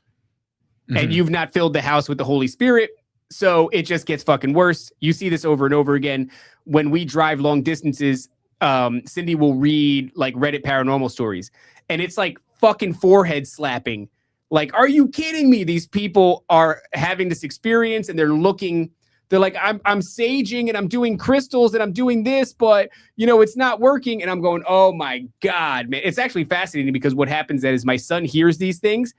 And then I go, did you hear that right there? You heard what they said, right? And it's like the pattern emerges every time. These people have no idea what they're doing, but over and over again, they do a thing that as she's reading, I go, that's a bad idea. And then a couple of seconds later, the bad idea comes to the fruits come to bear. And I go, see, so it's like, it's kind of watching dad pick everybody's shit apart and tell them exactly like what's about to happen right before it happens in the story. Yeah. And none of but it's the same thing as the gate program people where they have no idea. They have experiences, but they don't have theory. They don't have a scaffolding of ideas or a greater web of connectivity that all these things are attached to that we've developed on this show for a while. And that's why those people then go into the idea of like what was Jonathan's idea that this is all random and happening by people whim. Don't want to fucking. fucking We're upside down. Is like, well, yeah, I mean, but if you're given a reflection, it's a reflection. Yeah, like it's just. It all does seem random if you have all this information, but no logical theories to put them to. Can we do this? I want to move on to this QAnon thing, and I want to kind of show you a little bit of this, and I also want to use it as a reason to take a piss. So this is a video, not from Elon Musk in this particular instance, but Elon has reposted this several times, and by now on his page, it's up to like 9 million views. And this is a pretty lengthy music video that is like very Americana, kind of pays homage to the 250th anniversary of the country and is honestly a little bit gay because it sounds like Taylor Swift. I like it because I can like it and not be inherently liking Taylor Swift because it's not actually her. Sport Drink is in this, which is fucking fascinating. I saw that. It's so fucking strange. But it is chock full of QAnon shit, which is really interesting. Actually, can we bring it up on yours? Because I'm going to go pee, and you're not going to be able to pause it because it's on my computer. Sure. So let's bring this up. And they really nailed the aesthetic. I talked about it earlier. There's a juxtaposition between the images that are being shown, which is this really beautiful era, 80s, 90s America, and it's filled with all this potential. And then the lyrics of the song are basically about, is this the end? of America. So really fascinating. I think that's kind of what gives it. But it's full of portals, and it's full of time travel, and it's full of QAnon, lingo, phrases, things of that nature. And it's very strange because it actually gives me the feeling that like these motherfuckers are still going to try to pull the trigger on it. All right, I'm going to play it. All right, full screen. Play it, and I'm going to go have a piss. All right, here we go.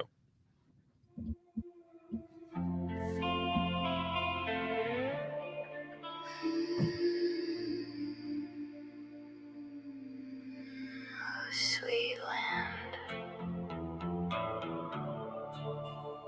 sweet land of the weary and the wild. Oh, where are you, my sweet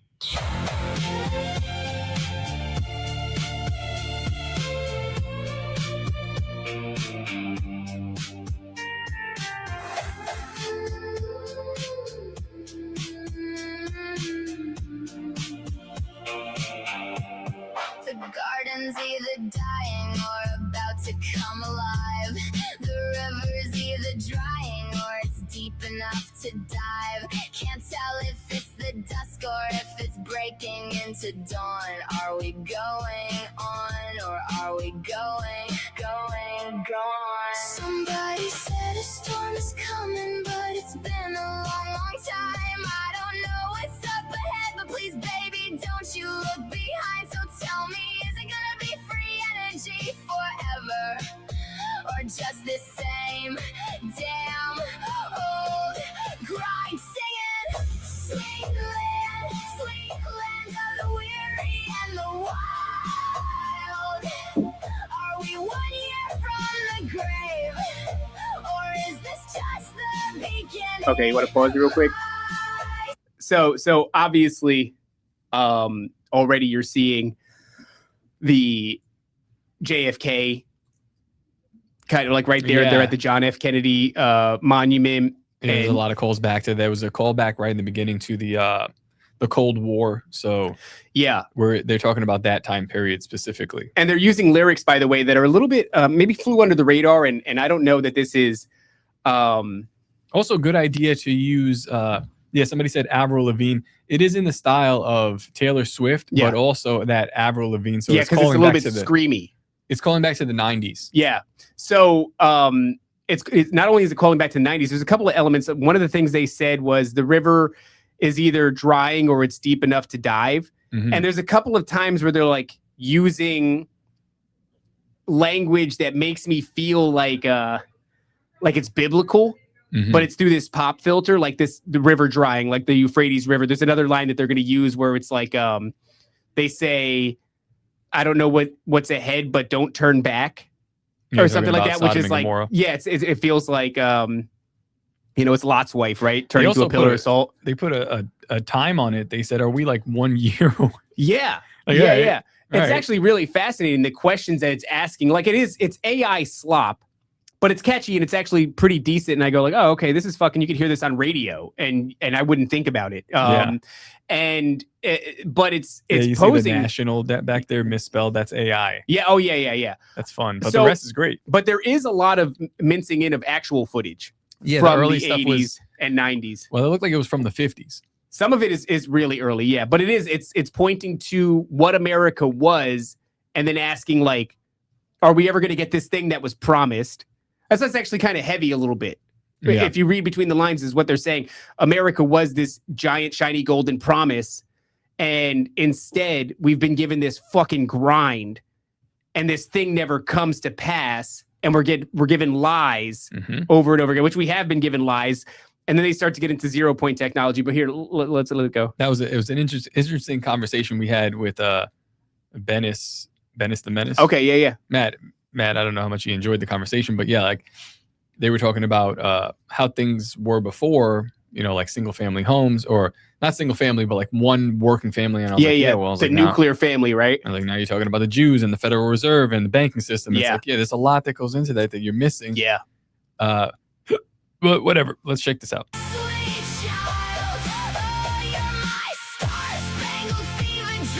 Portals, huh? Yeah. Did you see the government guy? Yeah, look at the guy in the suit here. That guy, yeah.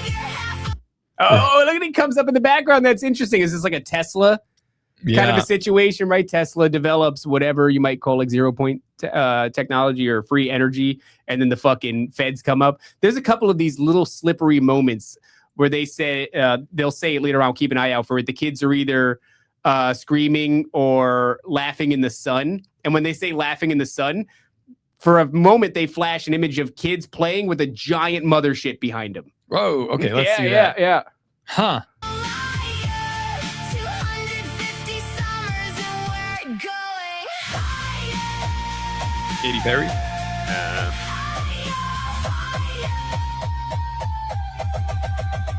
singing sweet land, going. Yeah, you got that right there. So The neighbors might be coming with a coming. casserole or a gun. Huh. The kids are either All right, let's see. screaming or they're laughing. right, boom.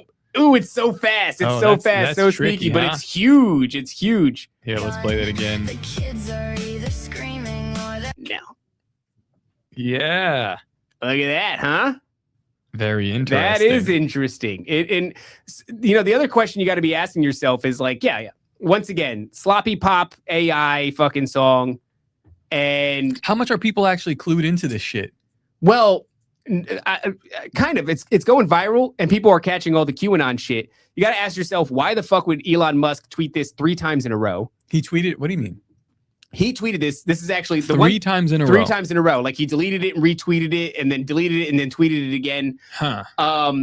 And there is something about this that is, I want to say resonating with people, like it's crushing and they love it. Like it's speaking to something spooky inside you. Mm. And a lot of people are expressing this sentiment.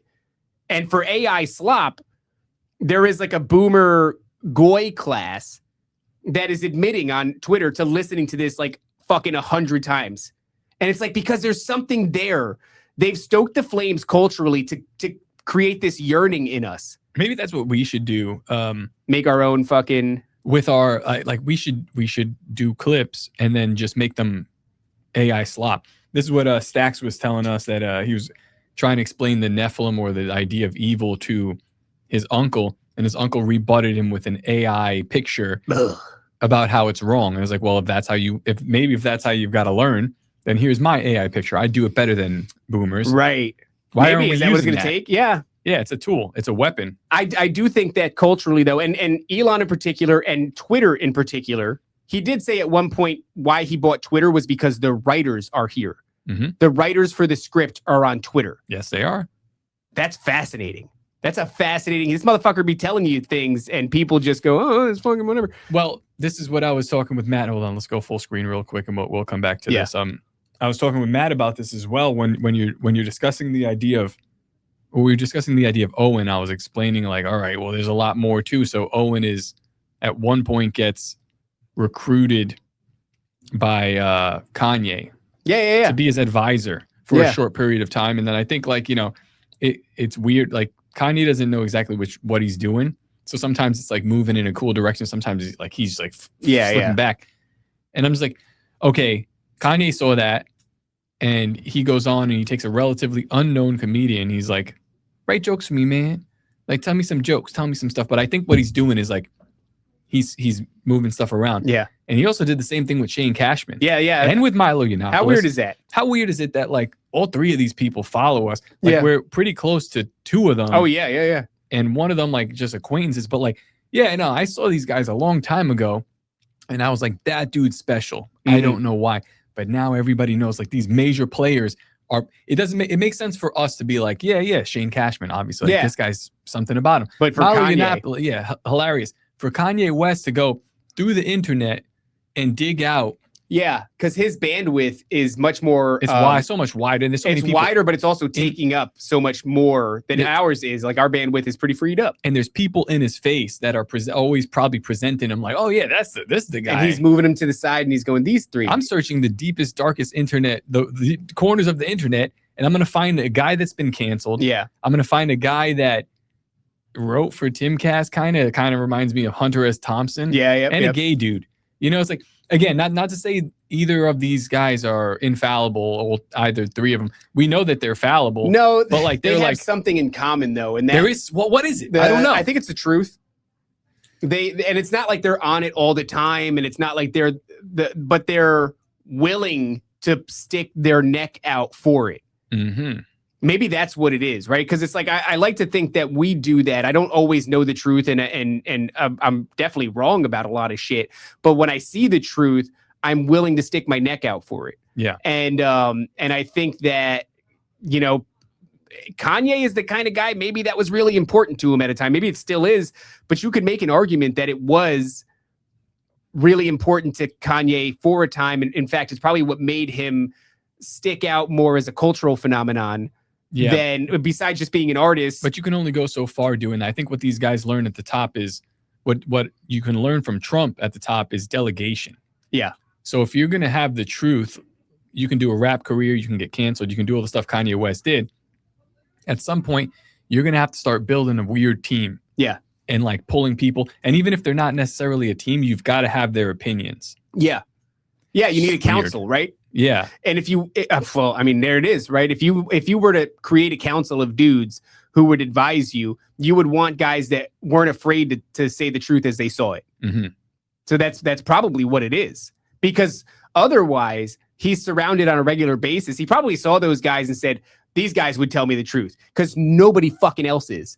Everybody else is clamoring to do what they think would please him so that they can get on payroll or they can get their careers elevated. And at some point when you're starved of the truth, you're probably looking for dudes that would like, hey, that's a guy that I don't think would do that to me. I think he would tell me the truth. Yeah. And I think those guys probably did tell him the truth. Mm-hmm. You know, it's the truth becomes a rare and valuable commodity. But isn't this what kings do? Like, yeah. You'd invite somebody you'd invite the jester into your court to tell you the truth, but also as a king, like there's a part of your ego that maybe after a while, this guy is telling me a lot of truth and I go, get out of here. Yeah. Thank you. I heard it. And now I'm like, okay, but get out of here. Like maybe there are things that you can't even change. Like, well, telling me truths that I already was aware of, but wasn't able to clarify. Right. And then going, well, that's like out of my power. I love that though, because you know? what it highlights is like here on the ground level. Milo is still gay. Yeah, I believe he still is gay. Is he pretending to be gay? He's pretending to be straight, I think. So even before we did a show, we valued the truth, right? Are we saying that Kanye is a king? Yeah. I mean, yeah, by a lot of measures. By a lot of measures, we don't measure kings the same way. I'm not saying that makes him. Don't confuse king with somebody that should be idolized anything like that. But like, yeah, as far as does he have servants? Does he have a group of people that respond to his every whim? Does he have incredible reach and impact on whatever industry he might deign to put his finger on? Does he go to I forget exactly where he went to. He went to Germany. Does he go there and does the Holocaust Museum there then make it free for the whole week because he's performing and he sells out a stadium of 200,000 people that go there and watch his shit as he performs on a fucking globe or maybe a moon? Yeah, that's like, I don't know. That's a king today, I suppose. Yeah. We don't really have those. Does he have his pick of any woman that he'd want to ever have? I don't mean crown and scepter. You know, I don't look. It doesn't look like that anymore. Yeah, the royalty in England are gay. But yeah, I think that it's remarkable that the number one commodity is also the truth. Let's also remember. There are many kings and there are many levels. So like you have Kanye calling an Owen. So it's a king calling Owen. And then Owen is self-proclaimed king of Barataria. Yeah. But his relationship with the people that follow him is kind of like king in a weird way. You know, so it's like, there are like levels to this, but there are many. Yes. So I think that's the question is what is a king? What's a king to a god? Right. What's a god what's to the a measurement of a non-believer? king? And then who fits those measurements? And I don't mean like, what's the measurement of a good king? That's not what I'm asking. I'm saying, what is the measurement of a king? Like, what would you determine? Like, he has this influence and this wealth and this, that, and the other thing. But what's really remarkable is as much as the truth is hyper relevant to us who are down in the muck and you know, before we even had a show or anything like that, you go all the way to the upper echelons of society. And it seems that becomes an even rarer and more valuable commodity to the extent that you're outsourcing for a fucking council. Yeah. You could have all the things. You could have all the things. Kanye West could have all the things, but what is he really looking for? A council that are going to tell him the truth. Because the truth is a priceless commodity. And then it becomes layers deeper when you go, Jesus Christ is the way, the truth, and the life. Like Jesus Christ is a priceless commodity. Yeah. But it's this thing that you can't buy. That's kind of crazy, right? You can't buy the truth. No. All the fucking money in the world, you can't buy the truth. But so let's get back to this video here, because there's more interesting things to draw out of it. Laughing in the sun, is the timeline coming undone, or is JFK. it coming in clear? The fireworks. Sport drink. Yeah, sport drinks, So a lot fucking of killing this it. is mixed with like real media. Yeah, this is a lot of it. Well, I mean, that's like media that's still made by AI, but was made by sport drink. Shout out sport drink. And I guess you just, you scrape it offline. Yeah. But you're seeing a lot of elements of like Nazi era portal stuff, right? They keep showing you that with The the chick with technology level that they're showing us would be that, like, 40s yeah, that's area. what that portal thing that keeps happening, where JFK walks through it. You'll see a lot of other presidents walk through it, and it's very strange that sport drink is in here, and I actually love that. That's fantastic. Sport drink is America. It is kind of Americana. They nailed Americana. They nailed it. It's current Americana.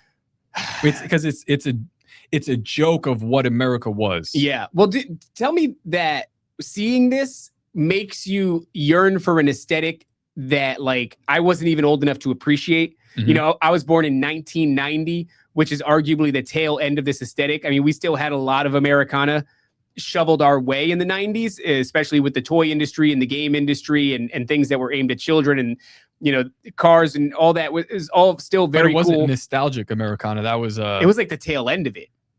No, in the 90s was the creation of that. So like I guess the 70s, 80s would still have a pretty good stranglehold on it. You're right, because Spider-Man is like, that's old. Oh yeah, like yeah. Steve Ditko, but we and got a then- lot of great media in the 90s. Yeah, still. the media side of it. But that was new. it. That was it. Then it was kind of the end of it. Damn, when you really think about it, shit wasn't even really like Ninja Turtles was created in the 70s. Yeah, and then Turtles I fucked grew hard. up with that. Transformers, G.I. Joe, like all that stuff. That's old. That's way older than us. Yeah. But it became popularized because, like, I think the TV format was really what changed it and made it a lot more widespread than. Subliminal Messenger said Hulk Hogan pre-Attitude. I was just in Clearwater and like, yeah. He owns like half. Well, of he's Clearwater. dead as fuck, but it's still alive. Show some respect. Well, he might not be dead. No, he's definitely dead. But it's still alive there a little bit, like this aesthetic. Yeah, brother aesthetic. Yeah, brother.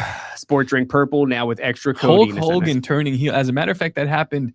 I think it was like the 25th or the 30th anniversary of it, like a couple days ago. Well, when he did the black and white Attitude Era, fucking. Well, no, it wasn't Attitude Era yet. He comes out. It was WCW, and he comes out with and he looked great, man. He comes out with the classic Hulk, with the red and yellow, and he's got the headband, and he nailed that red and yellow, bro. That shit was great color choice. Great, it's Americana, but he comes out, and that's when I forget who it was, but he has the choice to like help out. Was it Randy Savage? I don't know. The Scott Hall and Kevin Nash were beating up the guy, and then he turns and he gives him the leg drop and turns, and people lose their shit and they throwing stuff in the ring.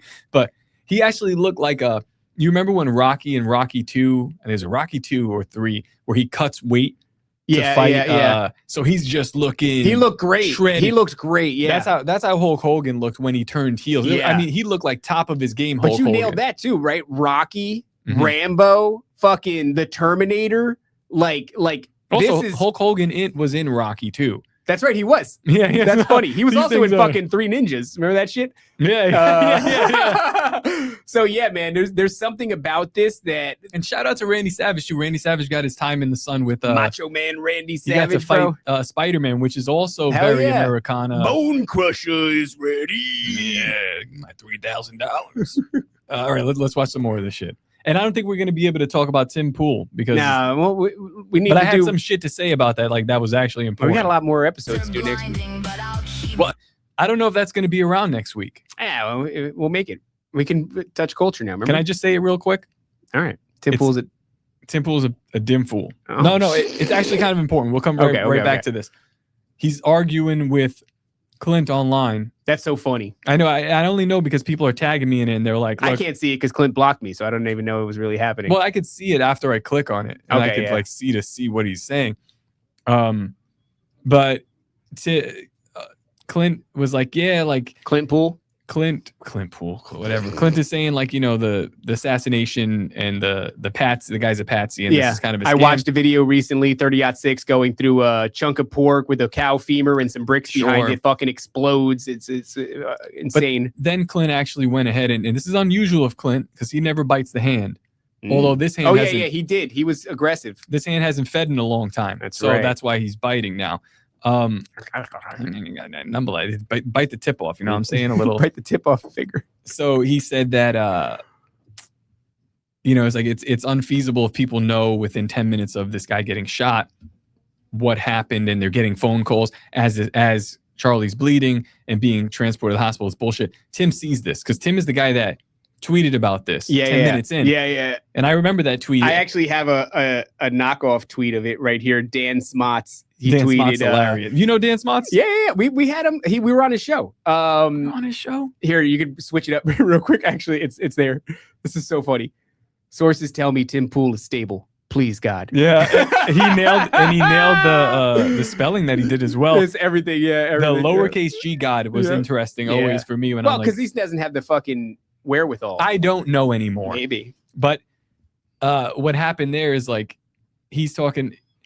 Clint is saying if you knew 10 minutes beforehand, then it's crazy. And I think it's a response to Ben Shapiro saying that he was in contact with the security. So everybody's in contact with fucking And Clint's in a just 10-minute window. he's like, I just find this a little hard to believe. And not only are you guys in contact, but everybody here has just come to the conclusion that there's no way and it's impossible that anything outside of the government narrative That's crazy has as happened. fuck. Yeah, it's batshit crazy. Everybody that looks at it critically goes, it looks like that fucking mic exploded. Or it looks like something else. Yeah. It looks like what It does not not what you're look telling like me. a dude got shot with a 30-06, which is like people are getting upset about that. Look who's here. Wow. Look who's here. Say hello. Say hello after you left us. Hello. Hi, Nancy. It's nice to see Unbelievable. you again. Unbelievable. She had a week Oh. off. Did you schedule your vacation around my vacation? I did. Was it approved by HR? Yes. Toad is HR. I need to check in with Toad. Anyway, so Ben Shapiro just out of nowhere starts saying like, he's like, yeah, I knew within minutes of what was happening and we knew about this stuff and I'm in contact with the security team, and Clint calls bullshit, rightly so. Yeah. Tim Pool sees it and he starts defending his case because Clint is kind of calling Ben Shapiro bullshit, but at the same time he's calling Tim Pool bullshit. Yeah. And it occurred to me, I was like, yeah, these guys are working. They're if they're not working together, they're part of this network. Yeah. First And- time I ever heard Ben Shapiro was on Tim Pool's show. And Clint actually does go a step further and say like, hey, you've aligned yourself with Shapiro instead of your actual friend because it's more advantageous for you to align yourself with He's Shapiro. always And I been don't have aligned with anything- Shapiro. Yeah. When I went on Tim Pool with Clint and I sat there with him and we had a hotel together and we went there, we flew on a plane, we drove there together in the same spot. It was the fucking most bizarre podcast that I've ever done. And even like we did Luke Rutkowski the first time. That was awkward. But That was a it little bit wasn't awkward. He warmed up eventually, but it was awkward. Yeah, after he figured out we can do views, he warmed up. Shout out Luke. I like Luke. I like Luke too. But whatever. We went there. I've said the story 1,000 times, and it's baffling. 2 hours of usually Tim Cass goes, here's the news of the day, and we're going to talk really fast about the news. 20 minutes subject here, 20 minutes section here, second minute here. What do you think? 20 minutes here. Yeah. Fucking 2 hours about the Jews, Steven Crowder, and his deal falling through with the Daily Wire. And Steven Crowder at the time was saying that the deal that they were giving him was akin to slavery. And so I just tweet something kind of, tongue in cheek, but not so tongue in cheek, like who owned the boats. It's interesting. But what's more interesting is the level of stress that was coming off. Because if anything, I'm an idiot. But if I can tell anything, it's like people's behavior, especially when I'm in the room with you. I can fucking read you. And I was like, this guy is unproportionately stressed out to two shows that have nothing to do with them. It's the same thing with Daddy, with Alberino. It was like his Right. response to this was bizarre. And that's why I go, something's wrong here. Yep. I got to keep poking around. Yep. And so whatever, same thing with Tim Pool. And now I see them kind of like lining back up again. And it just gives me like really bad vibes. Remember those crash outs about Israel derangement syndrome? Yeah, again, all of it fits. I could sit here with Matt all day and we could argue this and I can go, you know what? Yeah, like, because his position on it makes a lot of sense, but you're not going to talk me off this ledge because I've seen it. I've not only seen it like firsthand online, I'm sitting in the fucking room while this is playing out. You can feel it. You could feel it. Yep. And I could see, so like there's a monetary issue going on between Steven Crowder and Ben Shapiro, and Tim Pool's stressed out? Yeah. Okay, well, play that out down the line. It's probably because he's contractually obligated to run defense, and he's probably like spiraling, trying to figure out how. It's probably because Ben Shapiro holds a lot more weight than you think. And I don't want to throw any, whatever, fucking probably Israel. It's probably Mossad. Who knows? And they're probably paying all these people, definitely. So when one of them steps out of line, this nigga did a fucking closed door meeting with Benjamin Netanyahu. And the thing is, I don't think Tim Pool's a bad guy. Like I think that Shapiro, that Crowder's his friend. I legitimately think he's his friend. And if you see your friend stepping out of line, fighting with your boss, and possibly putting himself in a situation where he can get shot in the neck, you're a little stressed out. Oh, that's a crazy Also, thought. when you're a fucking midwit retard, I think you go and you lose your temper on air about it. Yeah, remember there was a time where he was telling people on the panel to shut the fuck up. Do you remember that? He was told screaming. Clint He told Clint to shut the fuck up. And Clint did. What was it about? Israel. Yeah. Yeah. For fuck's sake, man.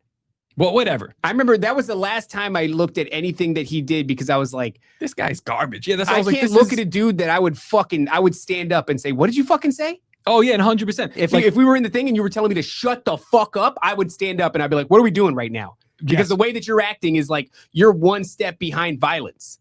And that was and everybody shut the fuck up, by the way. Everybody shut the fuck up. Luke Rudkowski shut the fuck up. Luke Rudkowski, Clint shut the fuck up. There was other people. Ian shut the fuck up. And I'm just like, yo, dude, something ain't right. But yeah, 100%. Well, again, what do they know? What do they know? Because these guys I don't know if they know anything or if you're just so... No, I don't think they know. Because if that's your friend, imagine that's your friend. Like Tim Pool's your friend, right? And all of a sudden, Tim Pool's not... But I'm just saying, he's not your friend. Let's say you think he is. And Ian probably thinks he's his friend. David, here's what you're not understanding. Well, he's actually pretty mean to that guy. Yeah, no, I don't. None of these people think that he's their friend. He's their boss. I think he does a good job as their boss. Because that's saying if it's your friend, you could get confused. You'd be like, "What's happening here?" No. Like if somebody that's your good buddy is telling you to shut the fuck up, and you're like, "What? What's happening? Like, is this really happening?" But I think all of that would get overridden by the fact that you just told me to shut the fuck up in front of millions of viewers. I'm standing up.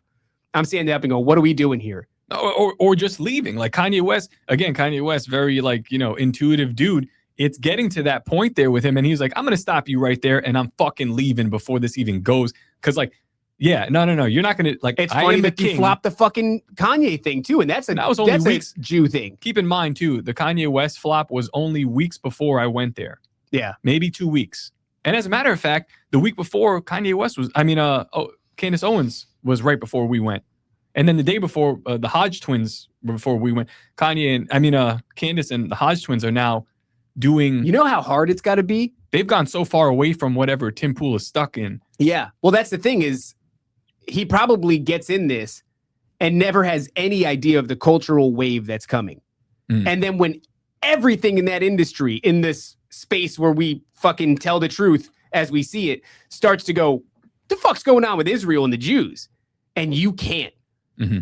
You can't. And it gets mounting evidence and more obvious and everybody is resonating with people who are willing to stick their neck out and say the truth about this situation, and you fucking can't. Because you signed off on some deal before you ever knew of the wave that was about to come. It's like these people are gay. Gay. Tim, you're gay. Ben, you're gay. All these people that are in the sphere are gay, but honestly, looking at it, I think you guys are gangsters. I think you're pretty dangerous. And most of the people playing around in that space, like I'm not in anymore. That's not a fucking fun place to be, dog. No, well, look around. Look at what happened here. Yeah. Exactly. They know. That's why they're telling their friends to shut the fuck up. Anyway, I like to watch this video of Elon Musk because I don't care about the fucking gay games that you guys are playing over politics. You're gonna lose. You're not even playing a game for your eternal soul. You're playing a game for clicks and money. Clicks, money, shit. It's like it's retarded. It's completely retarded. Good luck. Good luck. Hopefully, good luck. Ooh, Laney says dangerous retards versus dangerous faggots. Well, yeah, that's what it comes down to. Besides, at the top, it's all theater anyway. So I've heard.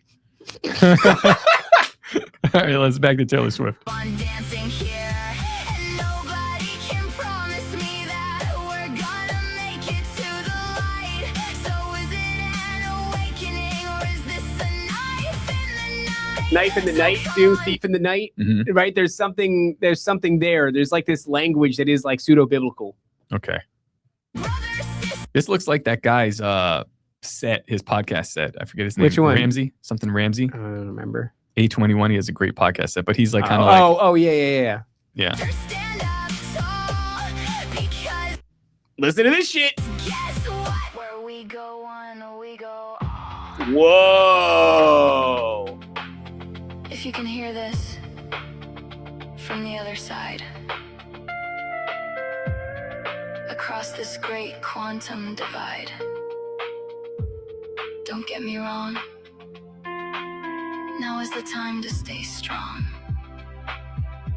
So, with all of that, I'll say, God bless the USA! I like the idea that there is a quantum divide that the United States has played out much differently.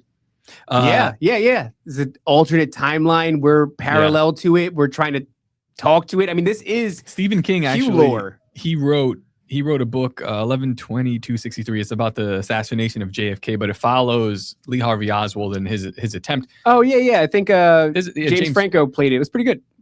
The book makes more sense. It's always better. But it just makes more sense because like they like kind of like really, I don't know, watered it down in a way. Sure. But at the end, I think the end is still the same, where if they do avoid the assassination of JFK, then we're in the Cold War and America's a wasteland. So it's interesting that's a timeline right. split. But I think that's the inversion and the inception. I think we're in the wasteland. Well, you know? what I like about this is it makes me feel as though we're going to do the Q thing.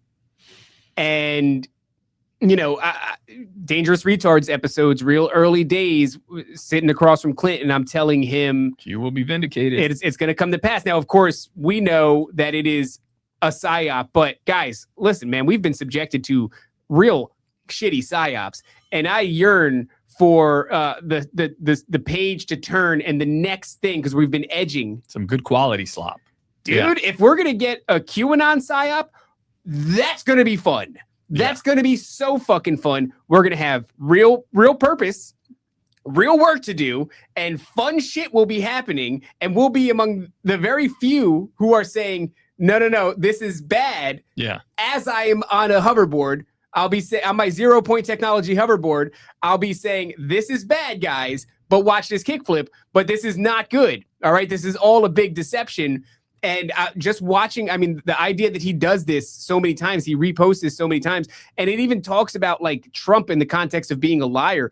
In fact, the very first moments of the music video, it goes, somebody said there a storm was coming, but it's been a long time. The storm is shaped like Donald Trump's head. Oh my God. Yeah. So you see the storm there. So it's like poking at Trump. It's talking about the storm, where we go one, we go all. Like, it's doing it, man. And it something about it is spooky in a spirit stirring way, where I'm like, oh shit, what is this? They're touching on it something. feels like something here. All right, let's finish it up because we got Ed in fucking 15 minutes. Holy crap.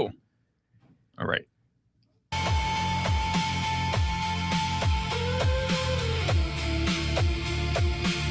God bless the USA!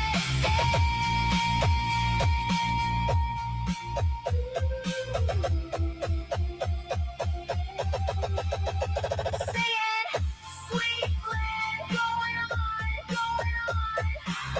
250 years, and it's going on and on.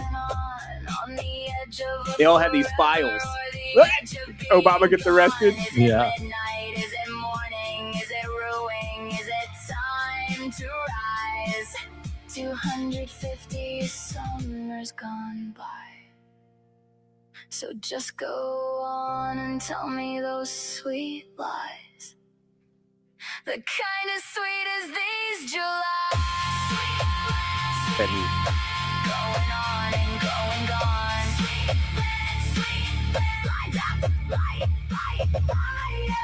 It's fun. It is. It's fun, man. And then they'll do a thing towards the end where they go like, but you'll see. It's almost there. Sweet man's I love that. Like the vintage Coors can. They flashed that for a second. Like, yeah, they fucking nailed a lot of things back in the day. So please, By the way, that was, I think, just know that we JFK can still rebuild. Jr.'s memorial that they just showed. Mm. We can still make something And there's a lot of really strange stuff. better. And she's got this paper that she's reading, and I think the paper is like in the orange folder file that the presidents are going back in time with. There She's is some- crying like one single tear falling down. So I know it's like either JFK Jr. or JFK's memorial is a giant Q, which is a lot of fun. Mhm. And you know, the reason that I still look at the Q psyop like it's going to come to pass is because it's one of those things that is so laborious. They have been creating this thing for a long time. If you start to look at it all the way back to like those George magazines, and there's something, you know, the time travel element that's in there. There's so much fun shit that I don't think they labored that long to do nothing with it. And it's the same shit that gets kicked off in 47 in a lot of ways. Yeah. I don't think they labored so long. And that's not to say, obviously, don't fucking put your faith in QAnon. That's goofy and retarded. But like, have fun with this psyop. This is the psyop that we deserve because we've been mistreated. We've All been right. mistreated severely. We have been mistreated, and these psyops have been subpar. And you know what looms on the horizon is maybe a psyop worthy of your time. But there's relief, though. Oh, There is relief because in the end, we're saving Israel for last. that's right. That was supposed to go off. That was supposed to go off.